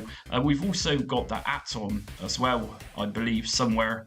There we go. So that's also another ACORN computer, the ACORN Atom. So anyway, we're going to select BBC Micro, and here we go. So extensions that we need to run our games need to be a .zip or .7zip file extension. And that's about it really, and it's also going to be running off a couple of main cores within Retrobat, which is of course RetroArch. And let me just remind you, if you don't see this drop down list just here, make sure to check out my fully comprehensive setup guide for Retrobat. You're likely missing a couple of installation files such as Visual C++ and the latest DirectX installer. So let's close this down and close this one down. So what I'm going to do is open up Retrobat, and I'm going to show new subscribers the quickest way of finding which BIOS files we need. So let's open up Retrobat. So quickest way to find which BIOS files we need, if I go to main menu and game settings, if I go right to the bottom, missing BIOS check, this is going to list every BIOS that you need for each particular system within Retrobat. So today we're obviously doing BBC Micro, and BBC Micro does require several different BIOS files. Just notice these need to be in zip file extension, they need to be compressed. And these will go loosely into the BIOS folder, although there is one here which will need to go into the main and samples folder, which is bbc.zip. Now just to let you know, I don't actually own this file, but we're still going to get this up and running and it's going to be fine. So let's back out of Retrobat. Now in my files folder here, these are the BIOS files we need, and like I just said, there is one which is a bbc.zip, which goes into the main samples folder in your BIOS folder, that is. Like I said, I don't have it, but we can still get games running, so it's not a big deal. So we're going to open up BIOS, And from here, we can just drag these into that directory. So like I say, if you do have the bbc.zip, then it's going to go into your main folder, and you can drop the bbc.zip inside of this one just here. But apart from that, everything else is fine, as we can see just here. And if we come out of here and go into the ROMs folder and down to BBC Micro just here, and I'm quite happy actually that this version of Retrobat, the latest version, is actually incorporated this into it. It didn't used to have BBC Micro, and now and again I do fancy playing a bit of the Beeb, as they're known as. So games, and we got games here, and what I'm going to do is give you a bit of a showcase. Like I said, I'm aware I've got a lot of American subscribers, and all I'm going to say is they're very 8-bit and they're very early 80s. But if you've not seen BBC Micro games before, then I think when I first load one up, you'll see what you're getting yourself into. Okay, and as we can see, we got the little owl just there, which is very symbolic of that computer. That's his little logo. Here's our games. Now, just to remind you, when you are searching for games, most of these are freeware, if not all of these are freeware. You need to go for the ones which are titled boot file. As you can see, all mine says boot file, so just be aware of that. If you get anything else, it likely won't boot up, self-boot that is, and just for the easy way around, instead of typing in commands, then yeah, go for boot file games. So let's get some artwork. So main menu, scraper, and scrape now. And should none of these scrape any art, then what we'll need to do is just edit the names of the game files. But by the looks of it, everything is coming up, which is quite surprising. Okay, so we're going to go to game settings, update game list, yes. And that's everything. So what I'm going to do is show you how to map out your controller, which will make your controller think it's pressing keys. See, many BBC Micro games didn't really support joysticks or controllers. Mainly they were keyboard games. But I'm going to show you what I mean by going to View Options. And if I go to Advanced System Options, right at the bottom, we're going to find Edit Pad to Key Profile. If we go in there, as you can see, I've already got this mapped out. So I was testing this earlier on with a game which is Exile, which is a very popular beef game. And the buttons on the keyboard to control the character you play is letters P, L, Q, and W, which is up, down, left, and right. So I've mapped these out on my Stadia controller, and we can actually use the controller for that game. So if you need to do this, you need to be aware what keyboard keys is going to make your characters work in your game. And from this keyboard you see just here, you can then kind of map this to your game controller like I've done. So it's just a case of selecting Q or W or P or L. Back to View Options, Advanced System Options. So we got a couple of emulators to play around with here. Now what I was saying just a minute ago, by mapping out the keyboard for the controller, then just be aware that each one of these is specific to that configuration. And I'm also going to make you aware too that some BBC Micro games do work straight out of the box. If we just go to controllers, so View Options, Advanced System Options, if you just scroll down to Controls, Citadel, which I'm about to play, under joystick type, using ACORN analog joysticks works well with this one. So let's open up Citadel.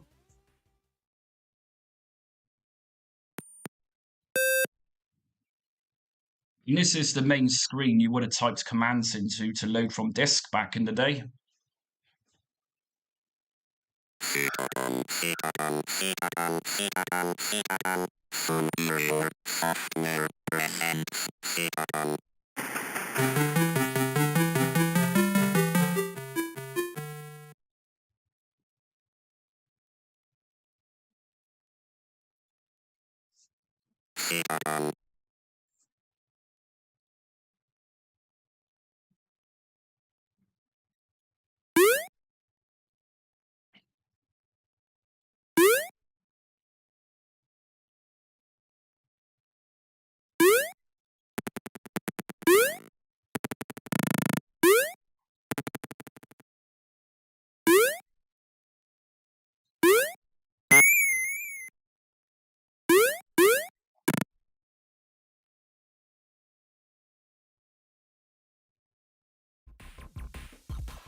So that's Citadel, pretty basic stuff, but like I said, this is a very early 80s game, and it's pretty impressive in its day, especially that voice synthesizer at the beginning.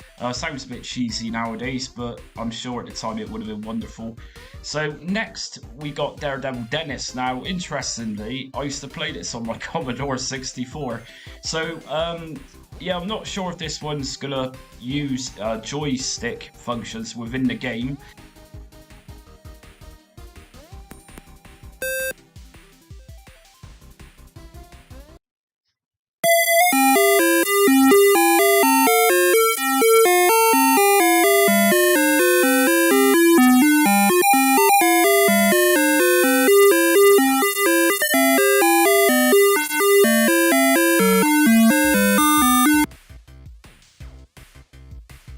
So as we can see from the controls on Daredevil Dennis, we need spacebar, which is going to make the motorbike jump, and we also need to map out the shift and return keys.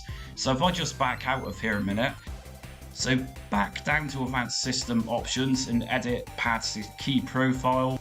So if I just go down a touch, I'm going to start from south and I'm going to map out space.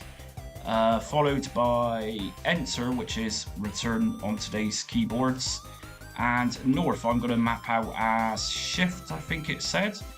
And if I just go down to save,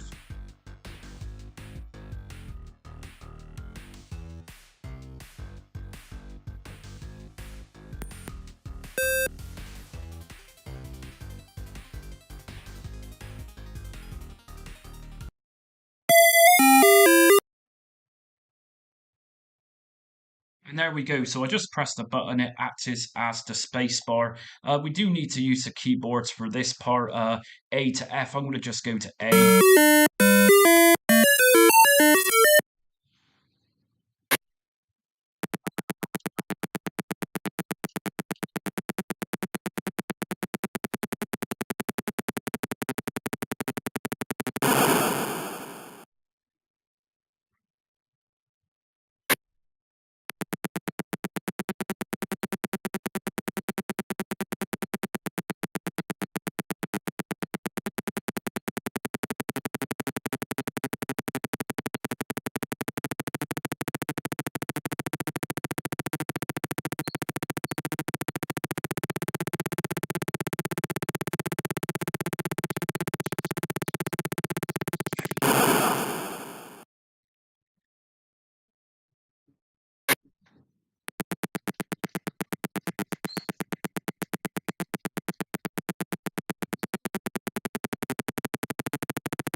So next up, I'm going to be showing you Exile. So I'm not going to go into Elite, and the reason I'm not going to load up Elite is because the game requires a lot of different keyboards, buttons, and if you want to play this on BBC Micro, which is apparently the best of all 8-bit versions of Elite, then it's going to take you a considerable amount of time mapping that out on your controller if controller is what you want to use.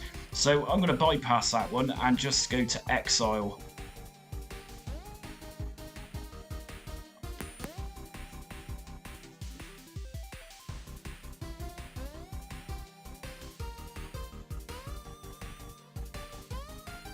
And should you play any games, it asks for F0 key. Of course, we don't have F0 keys on keyboards anymore, so it's actually F1, and that runs it fine.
So that's Exile for you. Of course, Exile was released on many different platforms back in the day, but apparently the BBC Micro was the best version of it.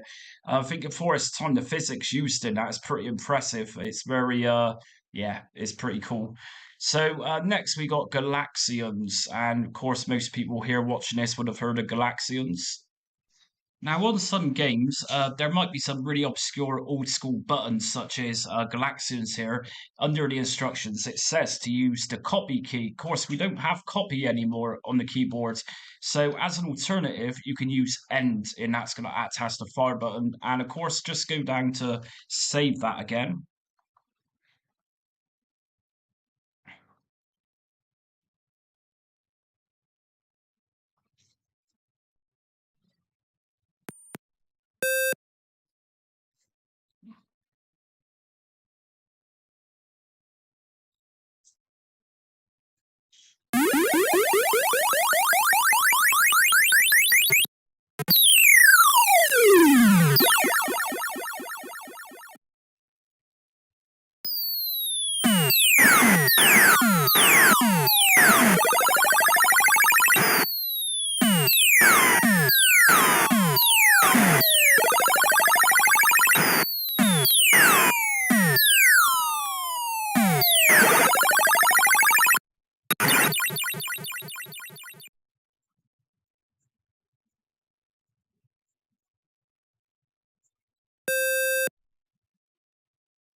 Let me just remind you, we can also use video options with BBC Micro. So everything is going to be under view options, advanced system options. We got shader set. Now, I think something like BBC Micro could really benefit from curvature. This is old CRTV style shader, or almost like a filter. Game aspect ratio, I'm going to just leave this one to 4:3. In the early 80s, didn't really have 16:9 ratio. So yeah, let's go traditional with 4:3 on this one. Now, integer scaling, this is going to eliminate pixelation.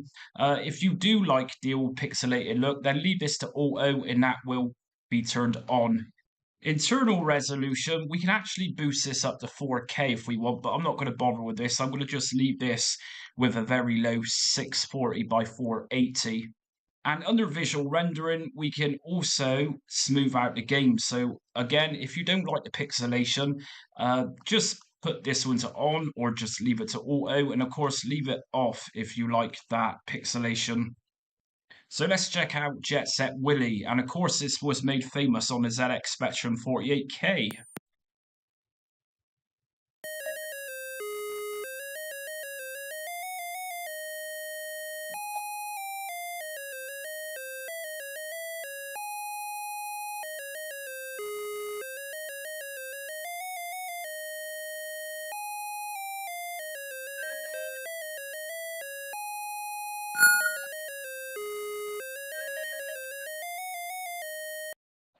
So that's a bit of Jet Set Willy for you. It's pretty much just a very standard platformer. Personally, I'm not a big fan of Jet Set Willy, but I know how popular it was, and it still is with old schoolers out there.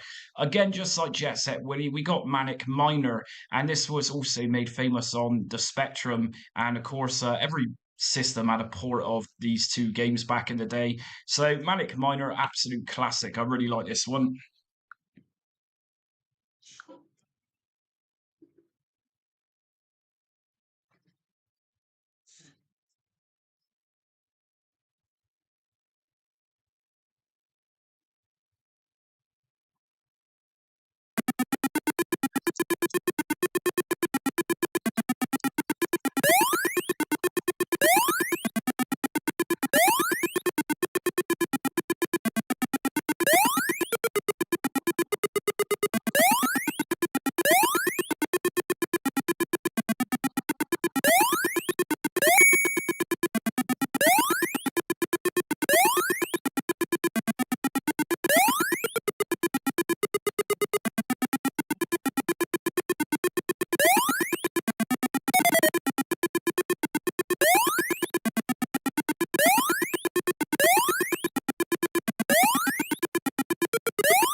Next up, we got Bruce Lee, so another very famous Spectrum game, and of course we got this on Beeb as well. So let's check out Bruce Lee.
And there we go, Bruce Lee. Like I say, a lot of people's got fond memories of this one. It's a little bit before my time, but I can appreciate it.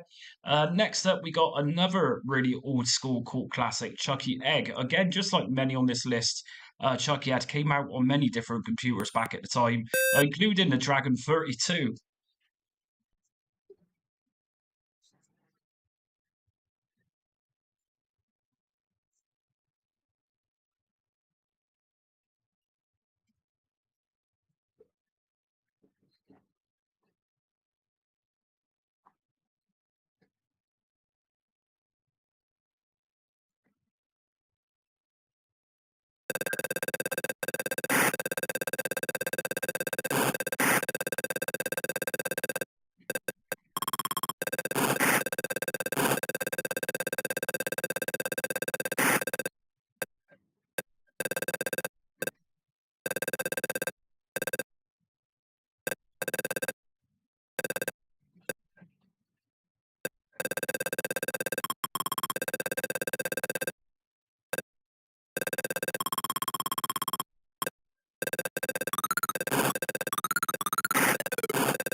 So that's Chucky Egg for you. I love that game. I don't play that one enough. It's an absolute classic.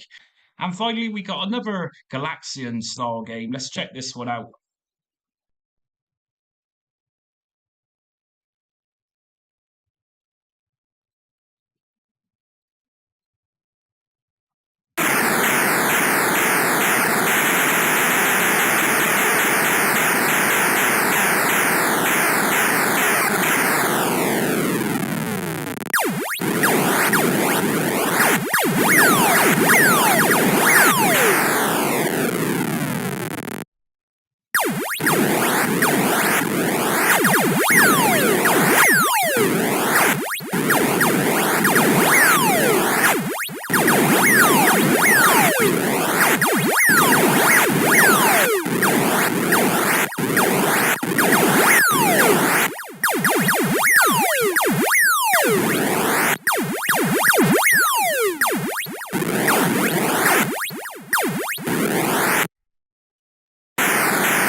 So you can head over to bbcmicro.co.uk and you can grab lots of new games as well as old school sort of 80s and early 90s games. We can see right here we got Tenebra, which actually came out this year. This is for BBC Micro, and you can even play these on the website. So that's pretty cool. So you've got the option on this website to play online or just download. So there's plenty on there to look at. Like I just mentioned, Tenebra is a fairly new game. It came out this year for the BBC Micro. This one's also on the C64 and Spectrum, I believe. But bbcmicro.co.uk, it's got lots of new games as well as original games, so there's plenty on there. And if you're really interested in BBC Micro, then the best forum to go for is star.org.uk. I'll leave the link in my description for this website as well, and that's pretty much discussions on hardware developments, software developments in modern times, that type of thing. Okay then, so if you're new to my channel and you like what you see today, hit subscribe and also hit notifications and like so you don't miss upcoming Retrobat content. And be sure to check out my entire playlist for Retrobat. I've pretty much covered, well, a lot at this point, and I've still got a hell of a lot more to get through for Retrobat. So first of all, we're looking at MSX, and what you can see here is the Philips version of the first MSX from around 1983, 1984. So obviously we got a big boom during that era. We got Commodore 64, and in the UK we got SINCLAIR Spectrum. Shortly after, a couple of years later, Amstrad comes out, and so MSX falls in line with that, although these are more largely sold in Japan. So what we're going to do first is just open up Retrobat and take a look which BIOS files we need for MSX.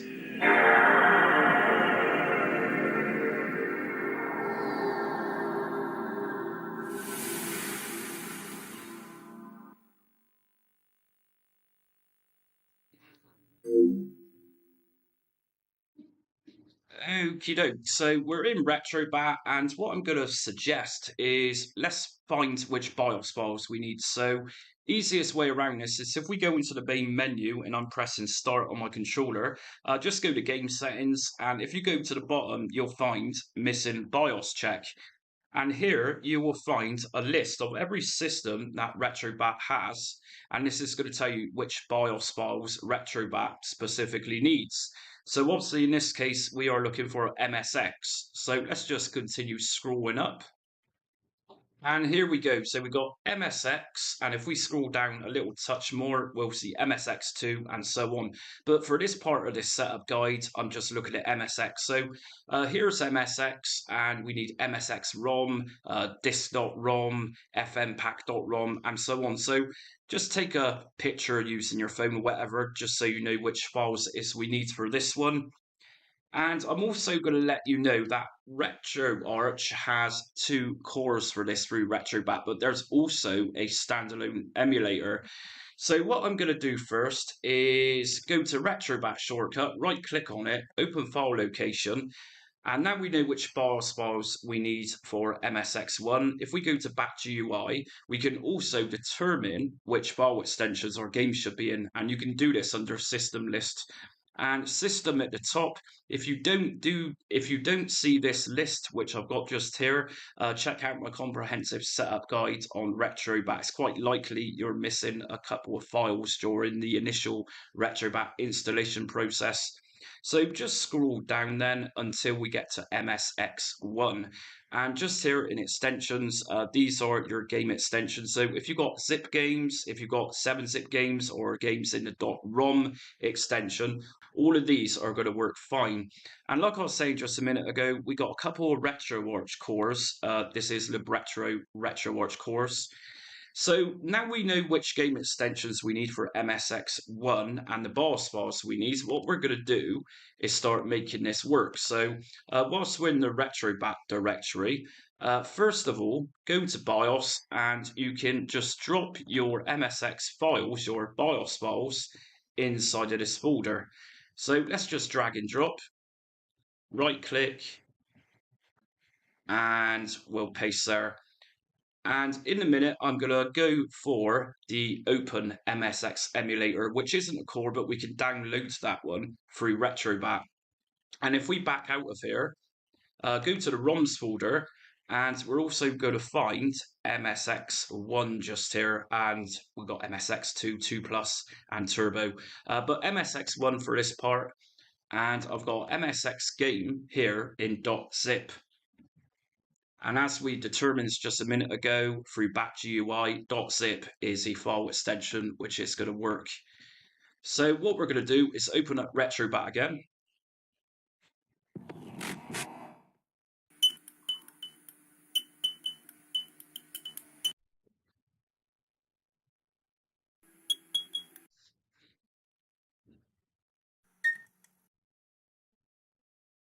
Okie dokes. So we can now find MSX here, and let's firstly grab some artwork for this in a preview video if there's one available. So main menu, scraper, and scrape now. And let's just wait for that to scrape. That should take a few seconds. Okay, scraping finished. Update game list to apply changes. So we're going to just go back up the game settings, update game list, and press on yes. And here we go. So we got a bit of artwork, and we have got a preview video. Now, if I go to view options by pressing select on my controller, advanced system options, emulator, we'll find those two Libretto RetroArch cores here ready to go. And this is going to boot up with Blue MSX if you leave this to auto. However, like I said, we've also got Open MSX, so we can download this one separately. And of course, each one of these cores, as well as a standalone emulator, Open MSX, is all going to have their own strengths and weaknesses. So I'm going to first boot this up with Libretto Blue MSX. So just press Auto, and let's go into Gradius 2.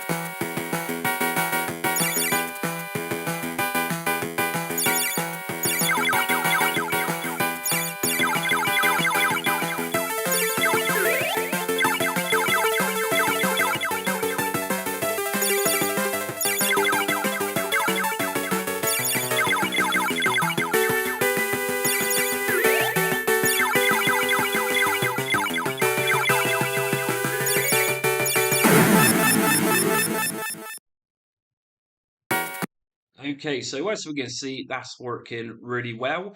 We can also customize how that presents itself. As we can see, we got decorations around that at the moment. And if you're not sure what decorations are, if we go to view options again, advanced system options, decorations, this is the decoration. So it's obscuring and putting in place something a little bit more better to look at. So we can take away the decoration and replace it with something else.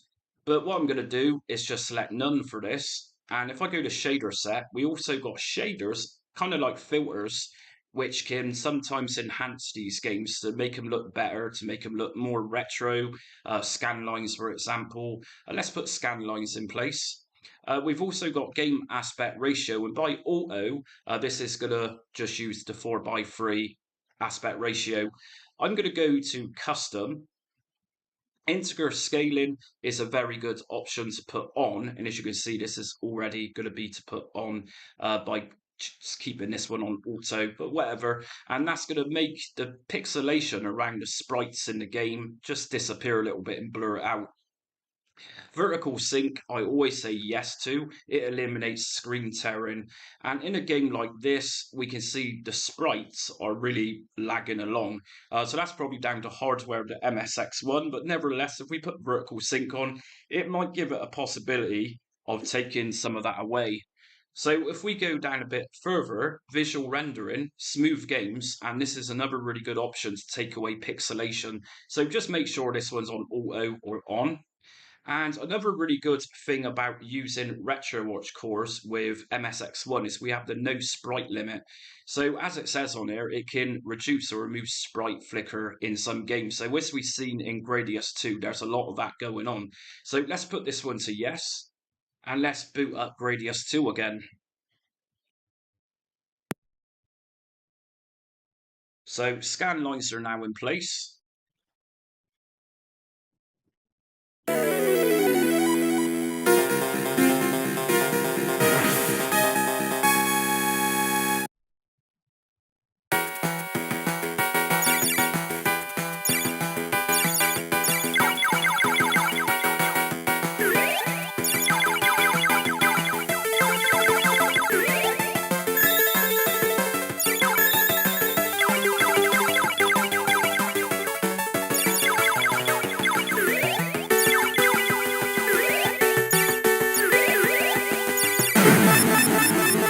So as you can see, that stutter hasn't completely disappeared. It's obviously got problems with the hardware compared with something like the Commodore 64 could have produced with its own hardware.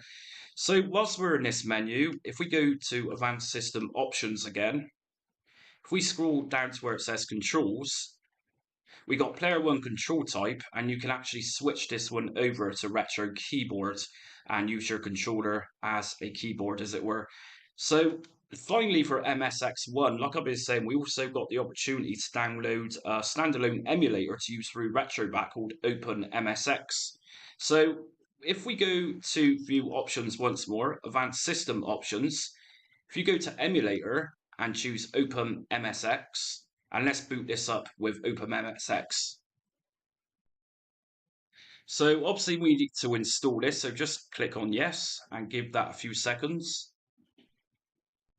And what this is saying is that we need to put some BIOS files in a new folder that this is created, and that's really easy to do. So if we just exit out of Retrobat, so main menu, quit, and what we're going to do is just head back into the Retrobat directory, so open file location. If we go into BIOS, we'll find Open MSX. If we go into Open MSX, we'll find another folder called Share. And once we're inside the Share folder, I'm going to create a new folder. If you don't see this, then do what I'm doing. So New Folder, just call this folder System ROMs, not System Toms. And open up System ROMs and then drag in your files inside of that Systems ROM folder that we just created. And here we go. So let's open up Retrobat again. Okay, so let's open up this game once again with Open MSX. So make a note of where it's asking for this next BIOS file to go, and what I'm going to do next is put this one into the same place where it's asking us to.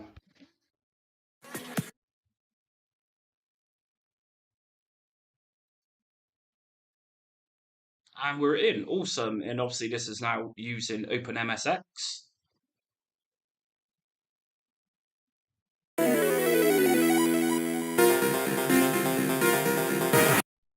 So obviously, like I was saying, if you've got particular games and they're not going to run, OpenMSX is a very good emulator to use outside of RetroArch cores that MSX1 has. So obviously, we've also got certain configurations we can play with if using OpenMSX, but nowhere near to the scale of what those RetroArch cores were offering us. So that's it for the first part of this video today. This is MSX1. Next I'm going to look at is the MSX2. Okay, so we're moving on to the MSX2 here, and this in my wallpaper, this is a Philips model variant of the MSX2. So the MSX2 released in 1986, and it featured pretty much some major upgrades rather, to the previous 1983 MSX. So you'll find better video and better graphics, that type of thing, in the MSX2. So what we're going to do with this, again, is just open up Retrobat, and we're going to just check for those BIOS files that we need. Okay, so again, we're going to go to main menu, game settings, and missing BIOS check. And let's just scroll down and find out which BIOS files it is we need for the MSX2. And as we can see, once we get to the MSX section, we can actually use the same BIOS files as we did in the MSX1. So that's not a problem. So we're going to come back out of this and exit out of Retrobat. And so we've got the same files in place, the BIOS files in place. All we need next is to put a game into the folder. So again, I'm going to go to Retrobat directory. And let's just check which file extensions we need for MSX2. So system, and just drag this down until you get to MSX2. And we got the same type of file extensions here. So feel free to take a look at this. My game example for the setup guide is going to be in a .zip file extension. And if we take a look, we also got 2 RetroArch cores which support this. So we're going to go to ROMs. And from ROMs, we can then find MSX2, and here it is. And what we're going to do is just drag our games inside of here. So like I just said, I'm using a .zip file extension for this. So my game for this setup guide today is going to be ARCHIMEDES 2. So let's open up Retrobat again and see what we got. Okay, so I've deleted MSX1 games from the previous setup guide, and this is now displaying as just MSX. So we can make a custom folder out of this if we want, but I'm going to just leave it in this folder for now. So again, I'm going to get some cover art for this in a preview video, scraper and scrape now. Some games might not scrape any artwork, but for something like ARCHIMEDES 2, a very popular 8-bit game, I'd imagine this one's going to scrape. And whilst we're here, under View Options, Advanced System Options, we've also got the OpenMSX, which is a standalone emulator, which I downloaded and installed for MSX1. So this is going to be using the same setup as MSX1 through Retrobat. So pretty simple stuff with MSX2. We've also got the same type of options for video settings. But let's go ahead and just update this. So game settings, update game list, and yes. And here we go. So I'm going to leave all this on default settings. So everything is on auto, and it's actually using Libretto RetroArch Blue MSX core for this.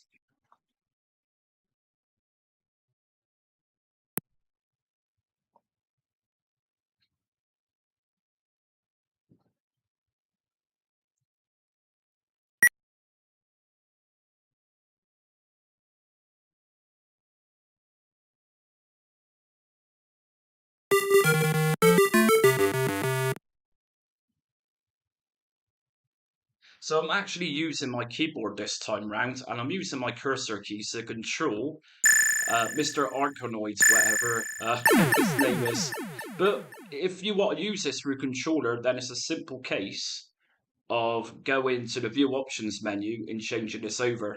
So if you are having any issues using your controller on this, as I said, I was using my keyboards just a minute ago, we can actually set this up to use controller. So View Options, Advanced System Options, and right at the bottom, we'll see Create Path to Key Profile.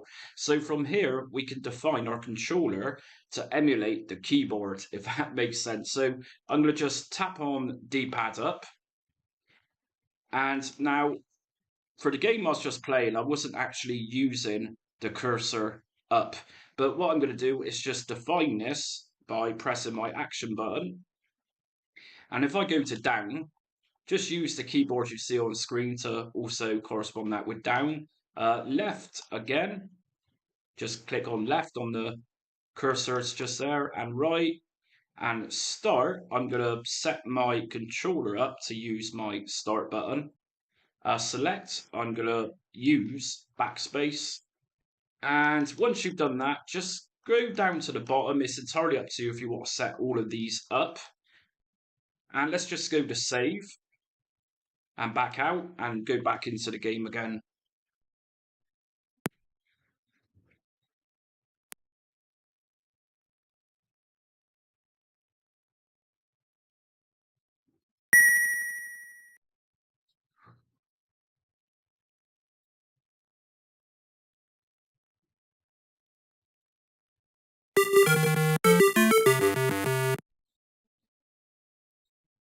And as we can see, or rather as I can see, I'm actually using my D-pads now to control this rather than using my cursor keys. And of course you can also do this same process with the MSX1 too.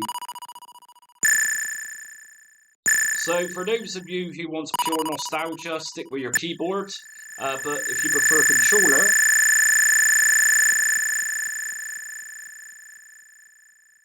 So let's come back out of there again. And what I'm going to do is just show you the settings I've got there. So of course, I've gone to edit pad to key profile and I've made that happen. Under controls, also be sure to keep both controller types with Retrobat. So that's it for MSX2 in this quad setup guide I'm doing today. So next up, I'm going to be looking at the next system is the MSX2 Plus. Okay, so next part is the MSX2. So MSX2 came out around 1988, at which point Microsoft had actually departed working with MSX, as it were. So what we're going to do is take a look how to set this one up. It's very similar to the other two systems. And I'm also going to introduce to you, if you've not checked this out, a website where we can get brand new releases for MSX games. But first of all, what we're going to do is head back into Retrobat because there is an additional BIOS file that we need for this. So open up Retrobat. So first of all, we're going to go back to Game Settings, Missing BIOS Check, and just scroll down and we will find MSX2. So different features which MSX2 Plus games had, or rather the hardware had, was additional connections for video such as RGB, that type of thing. So just like you would recognize on many different technologies, whenever you see plus, it implies it's a more superior version of its predecessor. So here we go. So for MSX2 Plus, we do need a BIOS file, msx2p.rom. So let's come out of here again and main menu and quit. And we're also going to check out which file extensions our games need to be in. So back GUI once more, system list, and drag this down till we get to MSX2 Plus. And here we are. So pretty much the same as the other two systems previous to the Plus model.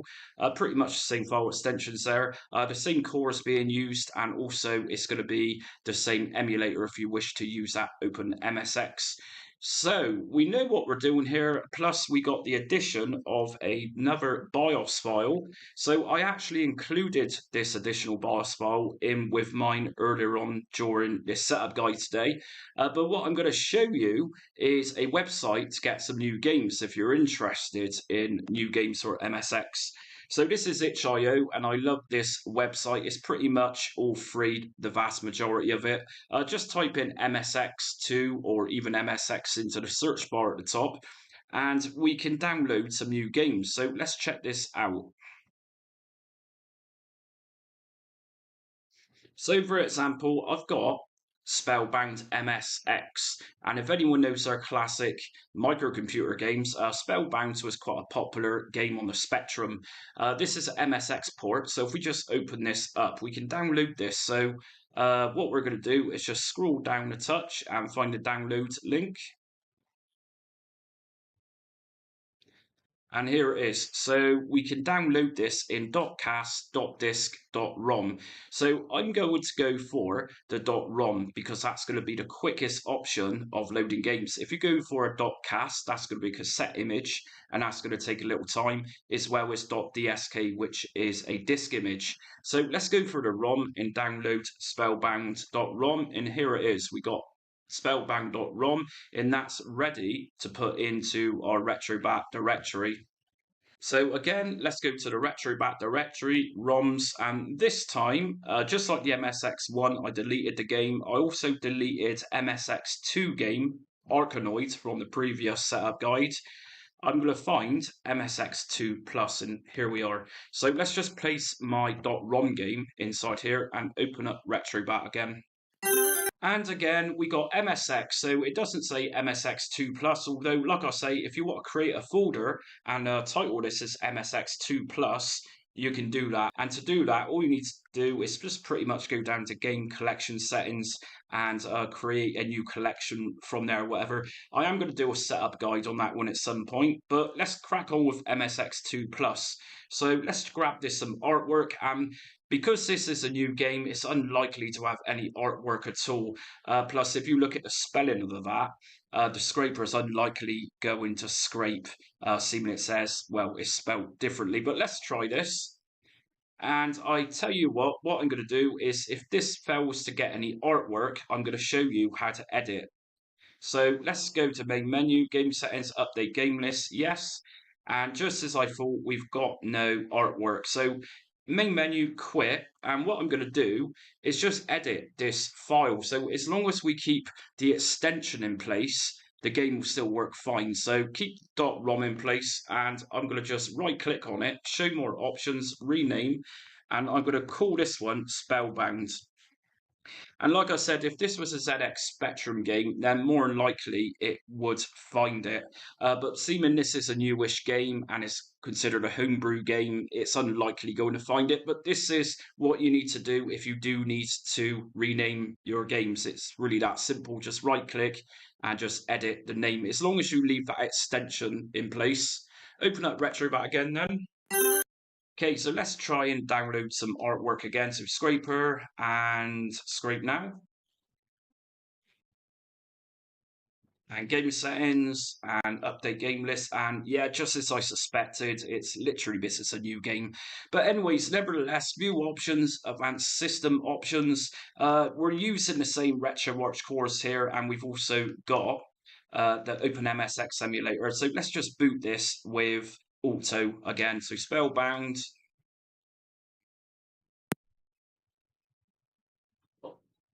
But as we can see, the decorations recognizes this as MSX2 Plus.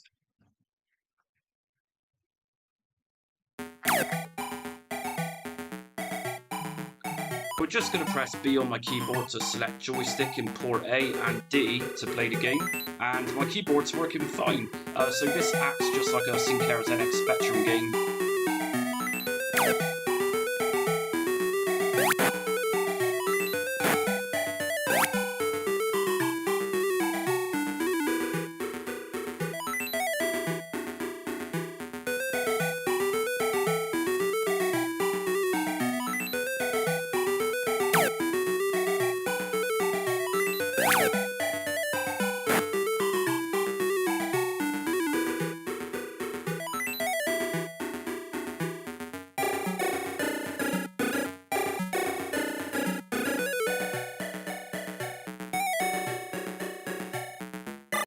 But as we can see, that's working perfectly. And the reason I don't know what I'm doing in that game is because I've never played that before. I know it's a classic, and at some point I will dive into playing that one once and for all. So next up then we have got our final MSX system, which is the MSX Turbo. So we finally arrived then to the last MSX system, and this is the MSX Turbo. So at this point then, Panasonic was the only company pushing these out, and they had two models, and they discontinued in 1994. So there wasn't really many games for the final MSX system.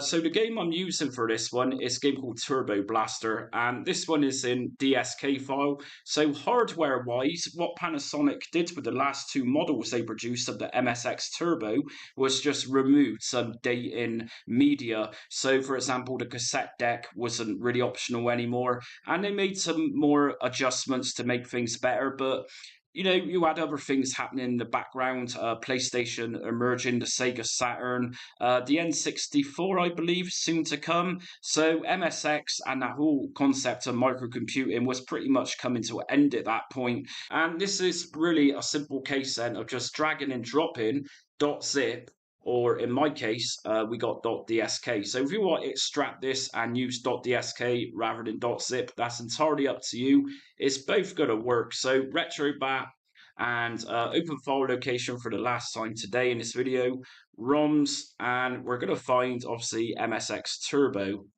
And here it is. So let's just drag this one in and open up Retrobat again. Like I said, it's going to be using the same BIOS file, so we don't need to get any more. So open up Retrobat again.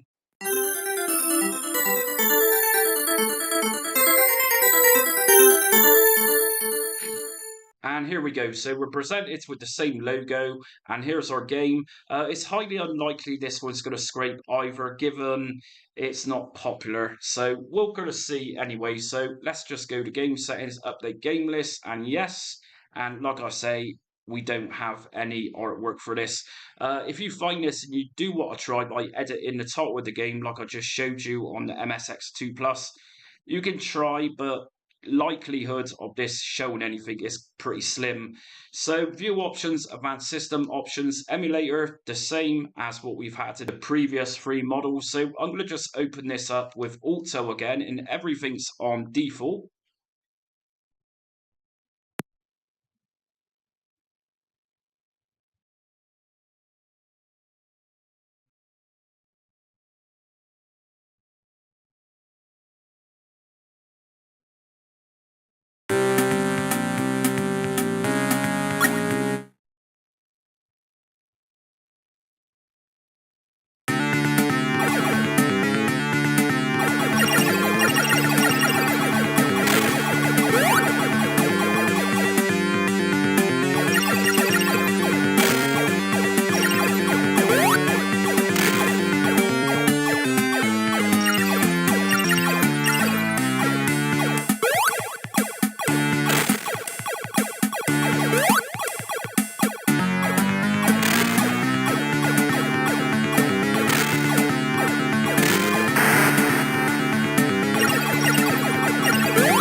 So as we can see, everything's working fine, and I'm going to just go through video settings once more today to wrap this up. So advanced system options, shader set, I'm going to go for one of my favorites, which is curvature, and that's going to give us a CRT look to it, which is an old school style box TV almost. So decorations, I'm going to go to none on this one, and that's important to put decorations to none in the curvatures case under shader set, otherwise it's not going to truly show its effect.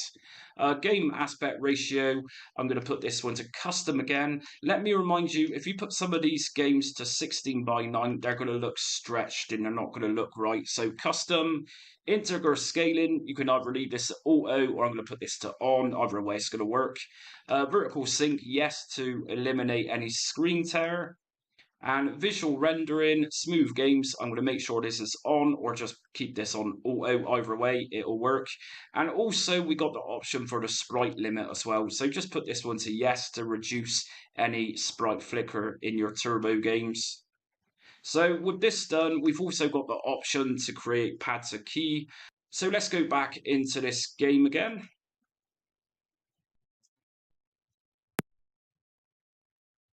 So as we can see, we got a really nice curvature CRT image now.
Okay, before I start today's setup guide for Retrobat and PC88, just make sure to hit notifications, subscribe and like if you like the video today. It really helps my channel out a great deal, plus it gets you up-to-date retro emulation content as I release it. So we're looking at another Japanese system today, and of course this is the NEC or NEC PC88. So most games on this are pretty much 8-bit games, and as we can see from the desktop image here, this is traditional old school floppy diskette or floppy disk. So first things first, what we need to be aware of is that particular games requires a number of discs.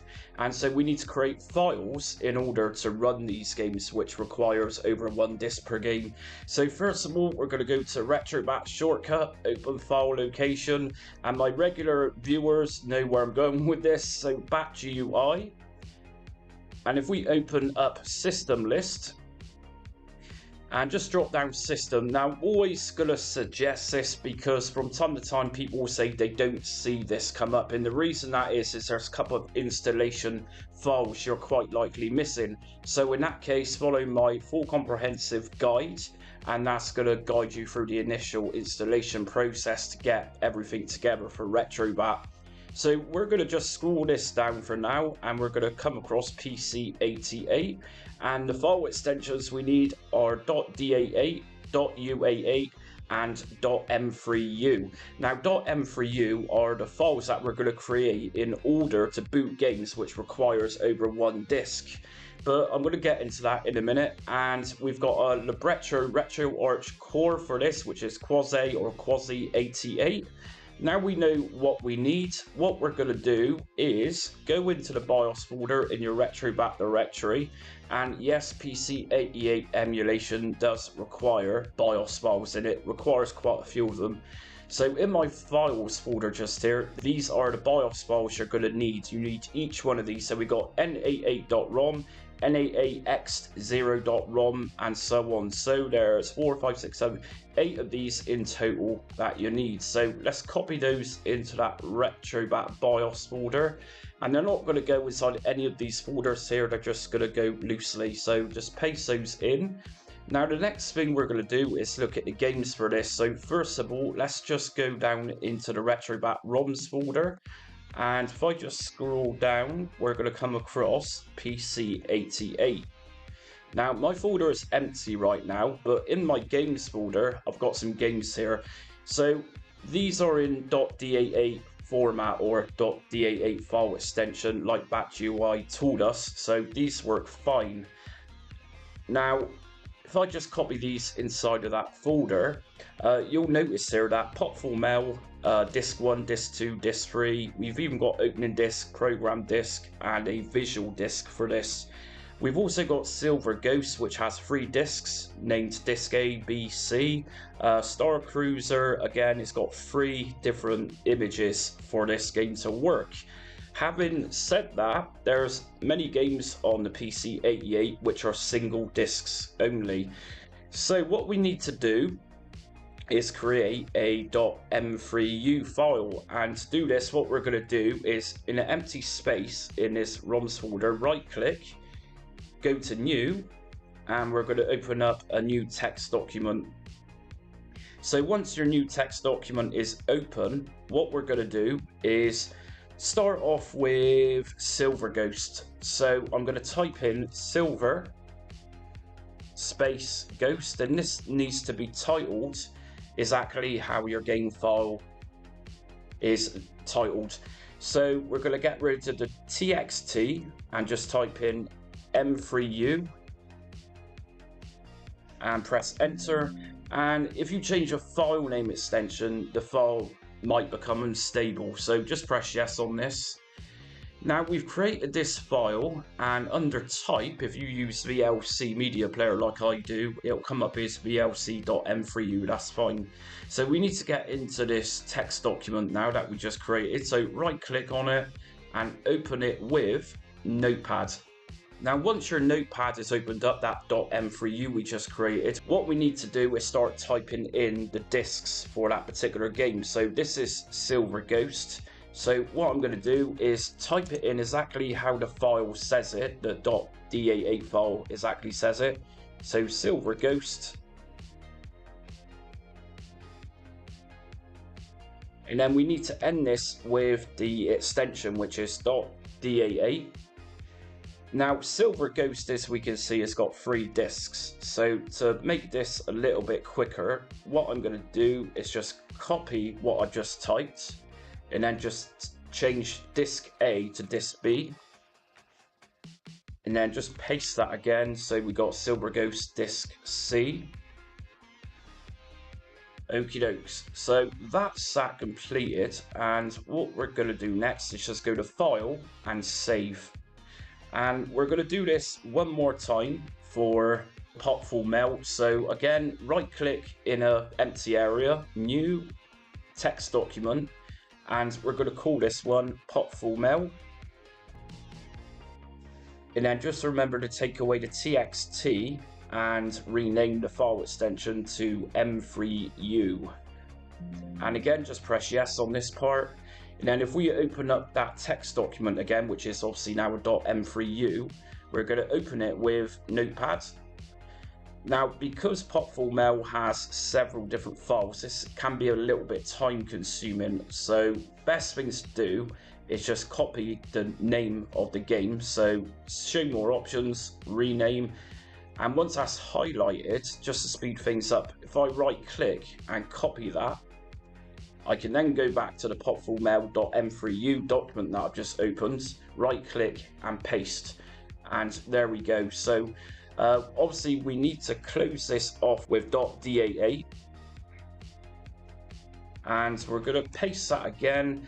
And if we just follow what it says, so data disk 2, so just delete the 1 and name that 2, DA8. And we also got a data disk 3, so again just Control and V so that pastes that into place.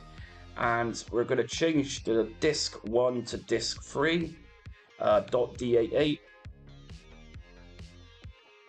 Now the next disk we got for this is obviously opening disk, so for this we just need to delete the data disk altogether and capital O, so it's very important that your lowercase and capitals are also in place here.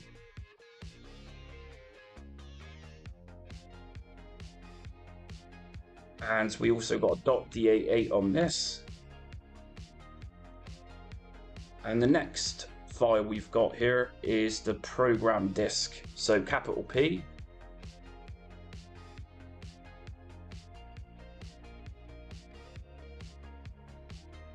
And next up we got the visual disk, and that's the final disk. So again we need to do capital V, visual disk.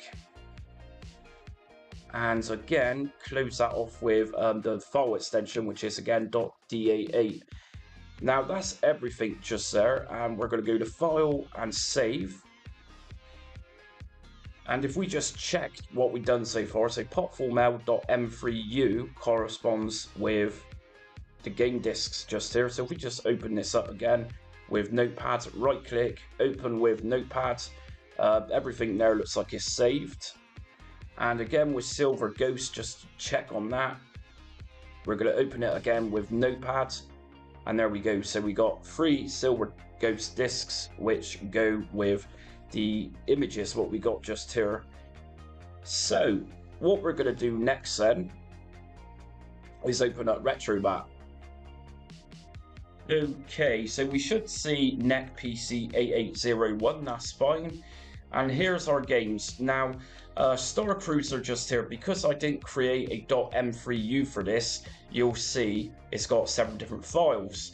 And this would have been the same for Potful Mel and Silver Ghost if I didn't create those M3U files. So what I'm going to do first is just open up Silver Ghost.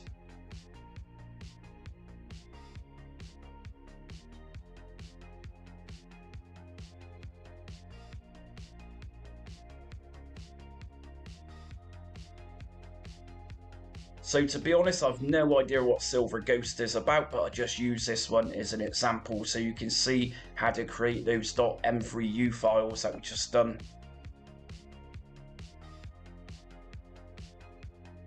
Now, let me just mention here that sometimes the games will obviously ask you to swap disk, and to do this on my Xbox controller, I'm going to press down on the LB button. And as we can see at the bottom left, it says drive 1, disk A. And if I hold this and press on my right D-pad, I can then swap the disk and disk C.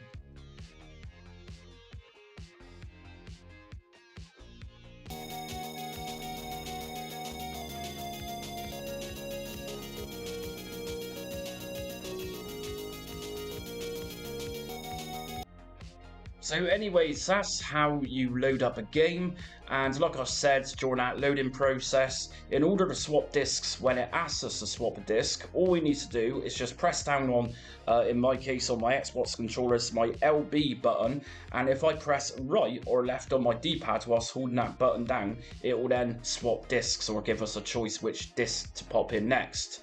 So let's just scrape some artwork for this, so main menu, scraper, and scrape now. Okay, so scrape and finish, so game settings, and what we're going to do next is go to game settings, update game list, and yes. Okay, so we don't have all the artwork for these, but it's not a problem. We've got some information on the games now. The next thing I want to talk about is different modes. As we can see here, the game 1942 has V1 mode, and also Thunder Force at the bottom has got V1 mode. If we go to view options by pressing select advanced system options, if we go to emulation at the bottom, under model, by standard or by default, this is going to be set to auto. So obviously it's saying V1 mode, so if we go to model, we can then change to V1. Okay, so let's just check out the standard mode. If I leave emulation settings to default and open, for example, Thunder Force, which says V1 mode,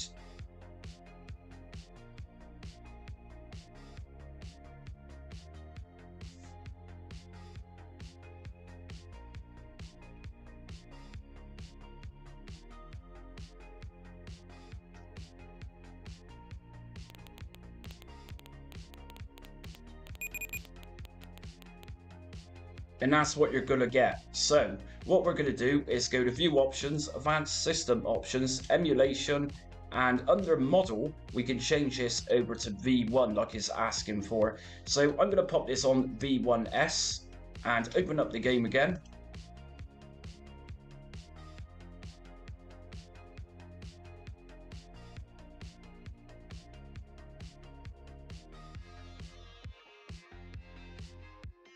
As you can see, we now got a bit more color. So the games, in some cases, need particular models to play them properly.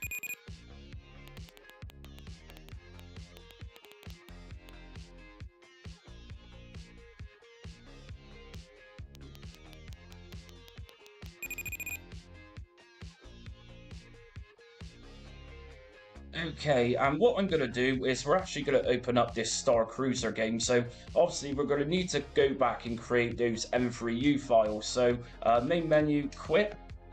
Now if I go back into the ROMs folder, and obviously I'm going to need to find the PC88 folder again under ROMs. We've got Star Cruiser just here. So we've actually got 3 discs for this game. So let me just say again, it's going to be right click, new text document, and we're going to call this one Star Cruiser. And then just remember to get rid of the TXT at the end and just change this to M3U. And then just press yes.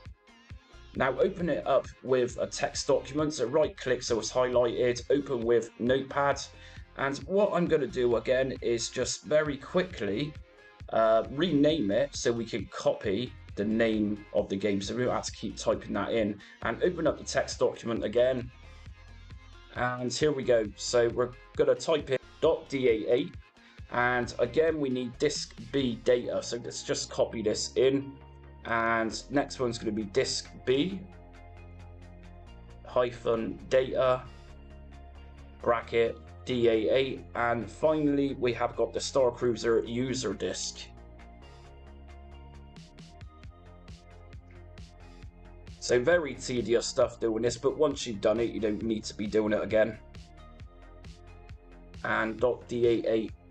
Okie doke. So that's all our Star Cruiser done. So file, save, and open up Retrobat again. As we can see, because I've just changed that, or rather created a .m3u file, we no longer have 3, we've got 1. So if we open this up, and let's just go to Advanced System Options, and change the emulation model back to auto, and open up Star Cruiser.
And there we go. And also, as you can see, we don't have any text for the games. So it can be problematic in certain games. We can go to view options, advanced system options. So obviously each game are very different, but you've got various options under the emulation menu, such as CPU clock. So for example, Star Cruiser was fairly sluggish and very slow, but we can overclock the emulated processor. So as standard, it's running at 4 MHz. If you really want to overclock it to emulate 64 MHz, might be a bit overkill. Obviously, you've got your models still to emulate particular models of the NEC PC series for 88. And we also got the used PCG 8100. So like it says, this option may be required for some PC 8000 series software. So if you're running any games designed for PC 8000, we just need to go in there and put that one onto yes. Now obviously we got all your main visual settings here, just like any other system pretty much through Retrobat. We got shader set, curvature, which I really recommend, so that's a great shader. Decorations, as you've been seeing throughout this video, default we have the PC88 decorations on the side, but we can take these off and put this onto none. And what I'm going to do is just put shader set to enhanced. And game aspect ratio, I'm going to put this one to full. And let's tidy up the pixelation. So just make sure integer scaling is on. Vertical sync. Now there are 3D games obviously on PC, even if they're slow, they're still 3D. So some games such as Star Cruiser could benefit from putting vertical sync to yes to eliminate screen tear. Under visual rendering, we got video filters and we got a host here of different filters to use, such as scanlines and super eagle. Smooth games by linear filtering, by default this one's on, and that's really helpful if you want to clean up pixelation. So what we're going to do is just open up another game. This is Gradius.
So very slow, but it's also got a charm to it, which I really like. I'm a big 8-bit micro fan, so they really appeal to me, these type of games.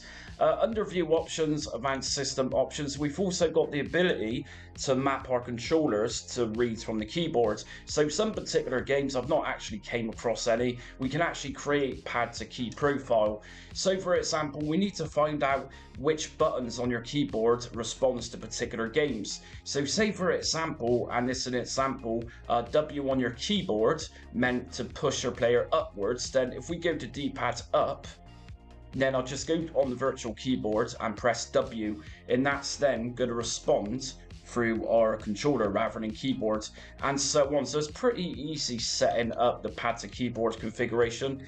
And obviously once you've done this, just go to save. I'm not going to save this.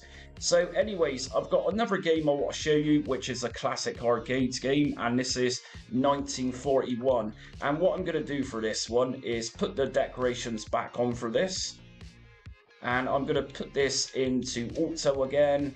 And also, if you're using decorations, just make sure it's turned to auto.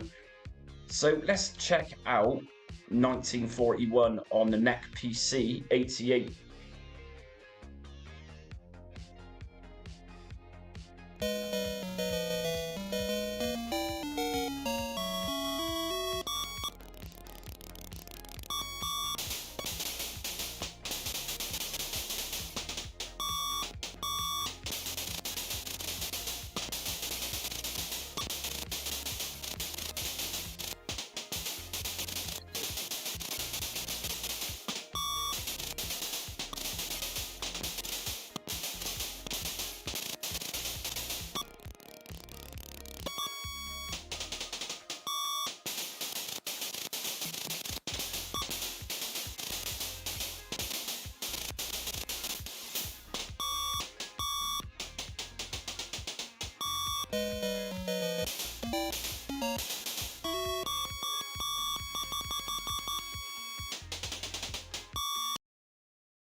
Okay, before I start today's setup guide for Retrobat users out there on the Sharp X1, just make sure to subscribe and like, and also hit notifications so you don't miss upcoming Retrobat and other emulation content that I cover here on my channel, Just Jamie. So we're looking at the Sharp X1 today, and of course this is a microcomputer complete with tape drive. As we can see, we had different variations of the Sharp X1, a little bit like the 3DO consoles of the early 90s. This is an 8-bit computer, and it's going to be playing some 8-bit games. So let's just start with, this is a little bit fiddly to configure, but once we do configure it, it's pretty fun. Cross between, I suppose, something like Commodore 64 and Sega Master System-ish. So what we're going to do first then, like I always do, is just go to Retrobat shortcut, open file location, and we're going to head up to BAT GUI. Now, BAT GUI, if you're new to Retrobat, is a very important tool. It tells us a lot of things. If we go to System List, and what we're going to do is just go to System and just drop this down, and we're going to find X1. Let me just remind you as well, if you don't see any of this, what I'm doing right now, you haven't installed Retrobat correctly, and you're going to need to follow my fully comprehensive guide to getting you up and running with that. So what we can see here is that X1 games in Retrobat are going to be running through RetroArch Core, which is X1, and the extensions for it, the game extensions, need to end with, say, .dx1, .zip, .2d, and there's many different extensions for X1 through Retrobat and RetroArch. So we know which type of file extensions we need now, and what we're going to do next then is just to take a look at the game files that I've got. So in my games folder just here, most of my games are in .2d file extension, and I've got a couple in .da8, and these work fine, they've been tested. So what I'm going to do is go back into my Retrobat folder and go into ROMs, and from here, if I just scroll down, I'm going to come across X1. It's not going to be Sharp X1, just X1, and here it is. And if you're new to my channel, or you've been here for a while, I also covered the X68000 a little while back, so check that one out. That's also a very cool system. So X1, and I'm going to just drag and drop my X1 games into that ROMs X1 folder. Now with the X1, we do need a couple of BIOS files, so what we're going to do is come out of ROMs, and we're going to go into the BIOS folder. And the BIOS files we need are iplrom.x1 and lplrom.x1t, and this is all we need to get X1 games working in RetroArch and Retrobat. So that's that. Now the next thing I need to talk about is controlling games. So a lot of them, what I've tested for X1, work fine, and they automatically detect my controller, which is a Google Stadia. There is a few games which need to be used from keyboard. So the problem is that the fire button or action button on X1 games is the spacebar. Now, if you press the spacebar whilst you're in the game before in Retrobat, your spacebar also acts as a fast forward key. So whilst you're in the X1 game and you're firing, you're also going to notice that it's interfering with that fast forward button. So what we're going to do is change that spacebar button function from fast forwarding. And to do this, what we're going to do, in the Retrobat directory, we're going to go to emulators. And from emulators, we're going to go down to the RetroArch folder. And from here, we're going to just scroll down until we find retroarch.config. If you open this up with a notepad, and once this is opened with a notepad, you're going to need to scroll down until we find input toggle fast forward. And as we can see, this one is currently mapped as the spacebar, and that's the issue. You press the spacebar and it's interfering with the action button for X1 games. So what we're going to do with this is just backspace space and just use a button that you're not using too often. So in my case, I'm going to just type in Q, and that's going to act as our button to fast forward games from now on. Just make sure you go to File, Save, and you can now close down. So that's everything set up from this part. So what we're going to do then is go into Retrobat.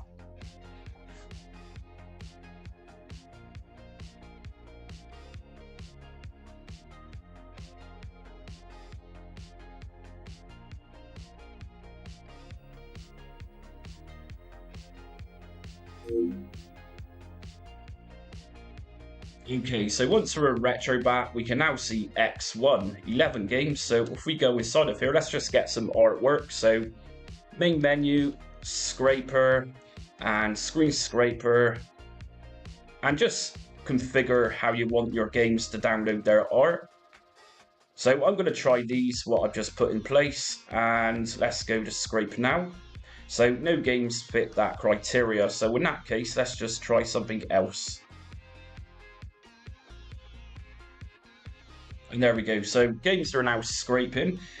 And while this is scraping, what we're going to do is take a look at assigning your keyboard keys to your controller. Like I say, most games from what I've tested automatically work fine with your controller, but there is particular games such as Galaga and Galaxian which only work with a keyboard. So of course most of you don't want to be messing around with the keyboards. So what we're going to do is go to View Options, Advanced System Options, and if we go right to the bottom, Edit Pad to Key Profile. Now I've already assigned these, so most games on the X1 tends to use the numeric keypad on your keyboard. So say 4 equals left, 6 equals right, 8 equals upwards, and 2 equals downwards. And of course, we also got the space bar, which is acting as the fire button. So what we're going to do is, like say, and as you can see, I've already done this. We're going to go to D-pad up and literally just press on 8 on that numeric keypad on the virtual keyboard, you can see. And that's going to assign your D-pad up as that key on your keyboard. And D-pad down, so 2. D-pad left, 4. D-pad right, 6. Now for action button, what I've done is just scroll down and I'm using my right trigger as that action button. So I'm going to just press on space, and then once we've done that, we can go down to save and back.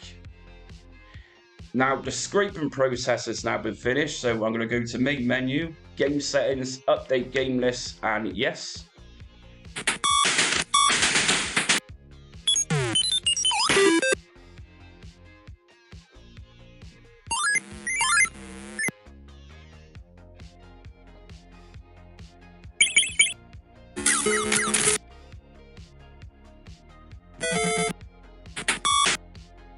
And as we can see, everything's fine.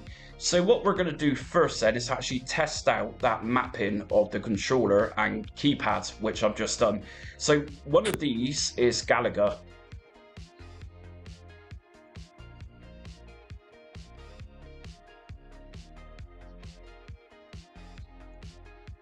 Now, if I press Q on my keyboard, because I went into that config and then opened up with Notepad, it's now assigned to the Q rather than the spacebar. And I'm pressing my fire button on my controller to use the fire button on the game.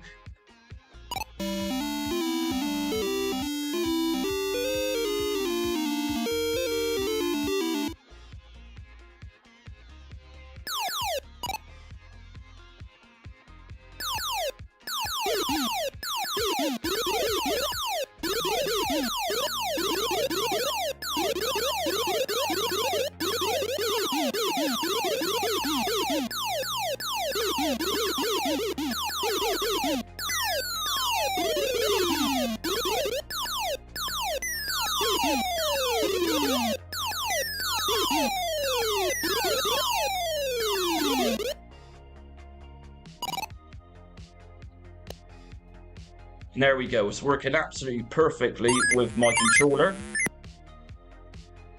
So a game which doesn't require mapping is Mappy.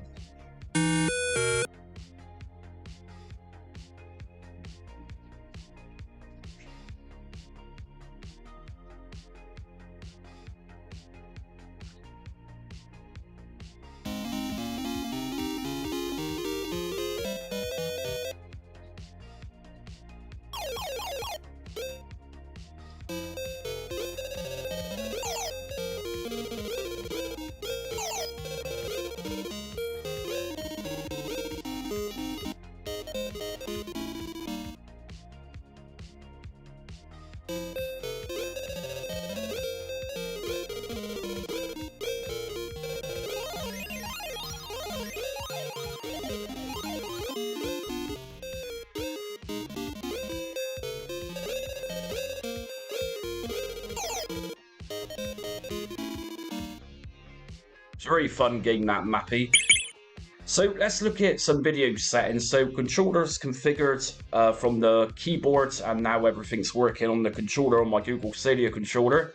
So advanced system options, and normally you'll see emulators at the top, but as we've already established, it's only RetroArch X1 Core which is going to be supporting this, and we don't see emulator at the top, but we got our usual suspects here for shader sets, and we got decorations. Now I'm always going to say this, but if we go to shader set first, I'm going to use curvature, and I'm going to go to decorations, and I'm going to turn off the default unglazed decoration and go to none. Game aspect ratio, these games are designed for 4:3. If you put them to something like 16:9, it's going to be very much stretched.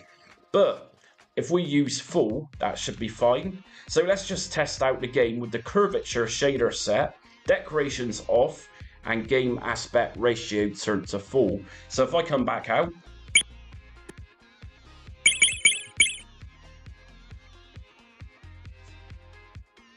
and just remember, whichever button you assign as your fast forward key, we can still use that.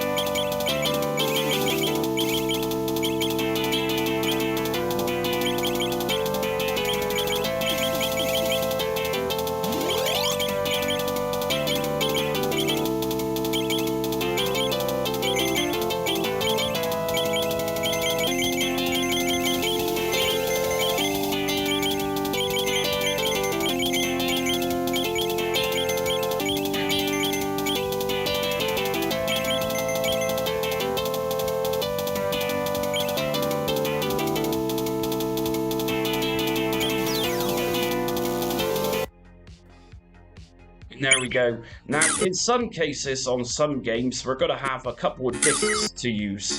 So, for example, we're going to open up Super Ladle.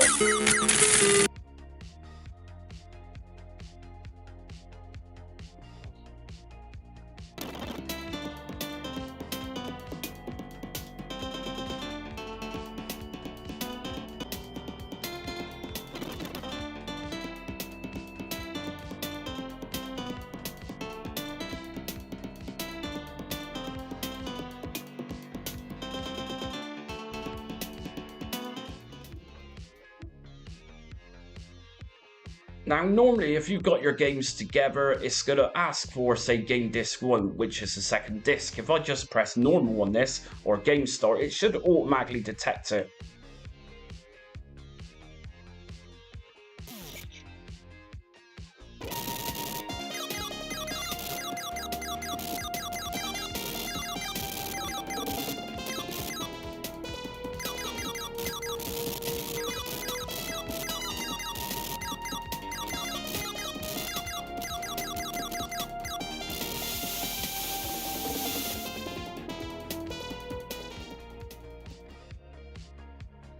Now, say for example, it doesn't automatically detect your second disc. Whilst you're in your game, all you need to do is go to the RetroArch menu, and if you go to Disc Control, you can then insert your next disc into that game, so you can then load from disc 2. And briefly, I'm going to just show you some more games so you get a good feel for the Sharp X1, and we're going to start off with Super Mario Bros. Special.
So that's Super Mario Bros. Special. There's nothing special at all. The frame rate in that is diabolical. And yes, this was sold commercially back in the day. So kids nowadays, they moan about 30 FPS. Check this sucker out. This is around 5 FPS. So next up, we got Xvius. And I'm going to just go to Advanced System Options again and just put everything back to how it was. And let's just remind ourselves that under visual rendering we can smooth games out so they're not so pixelated. We've also got video filters to apply, such as scan lines and upscaling options. Smooth games is normally set to auto, which is picking up on already.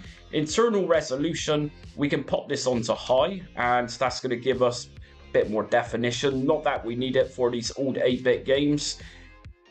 So let's go back into Xvius.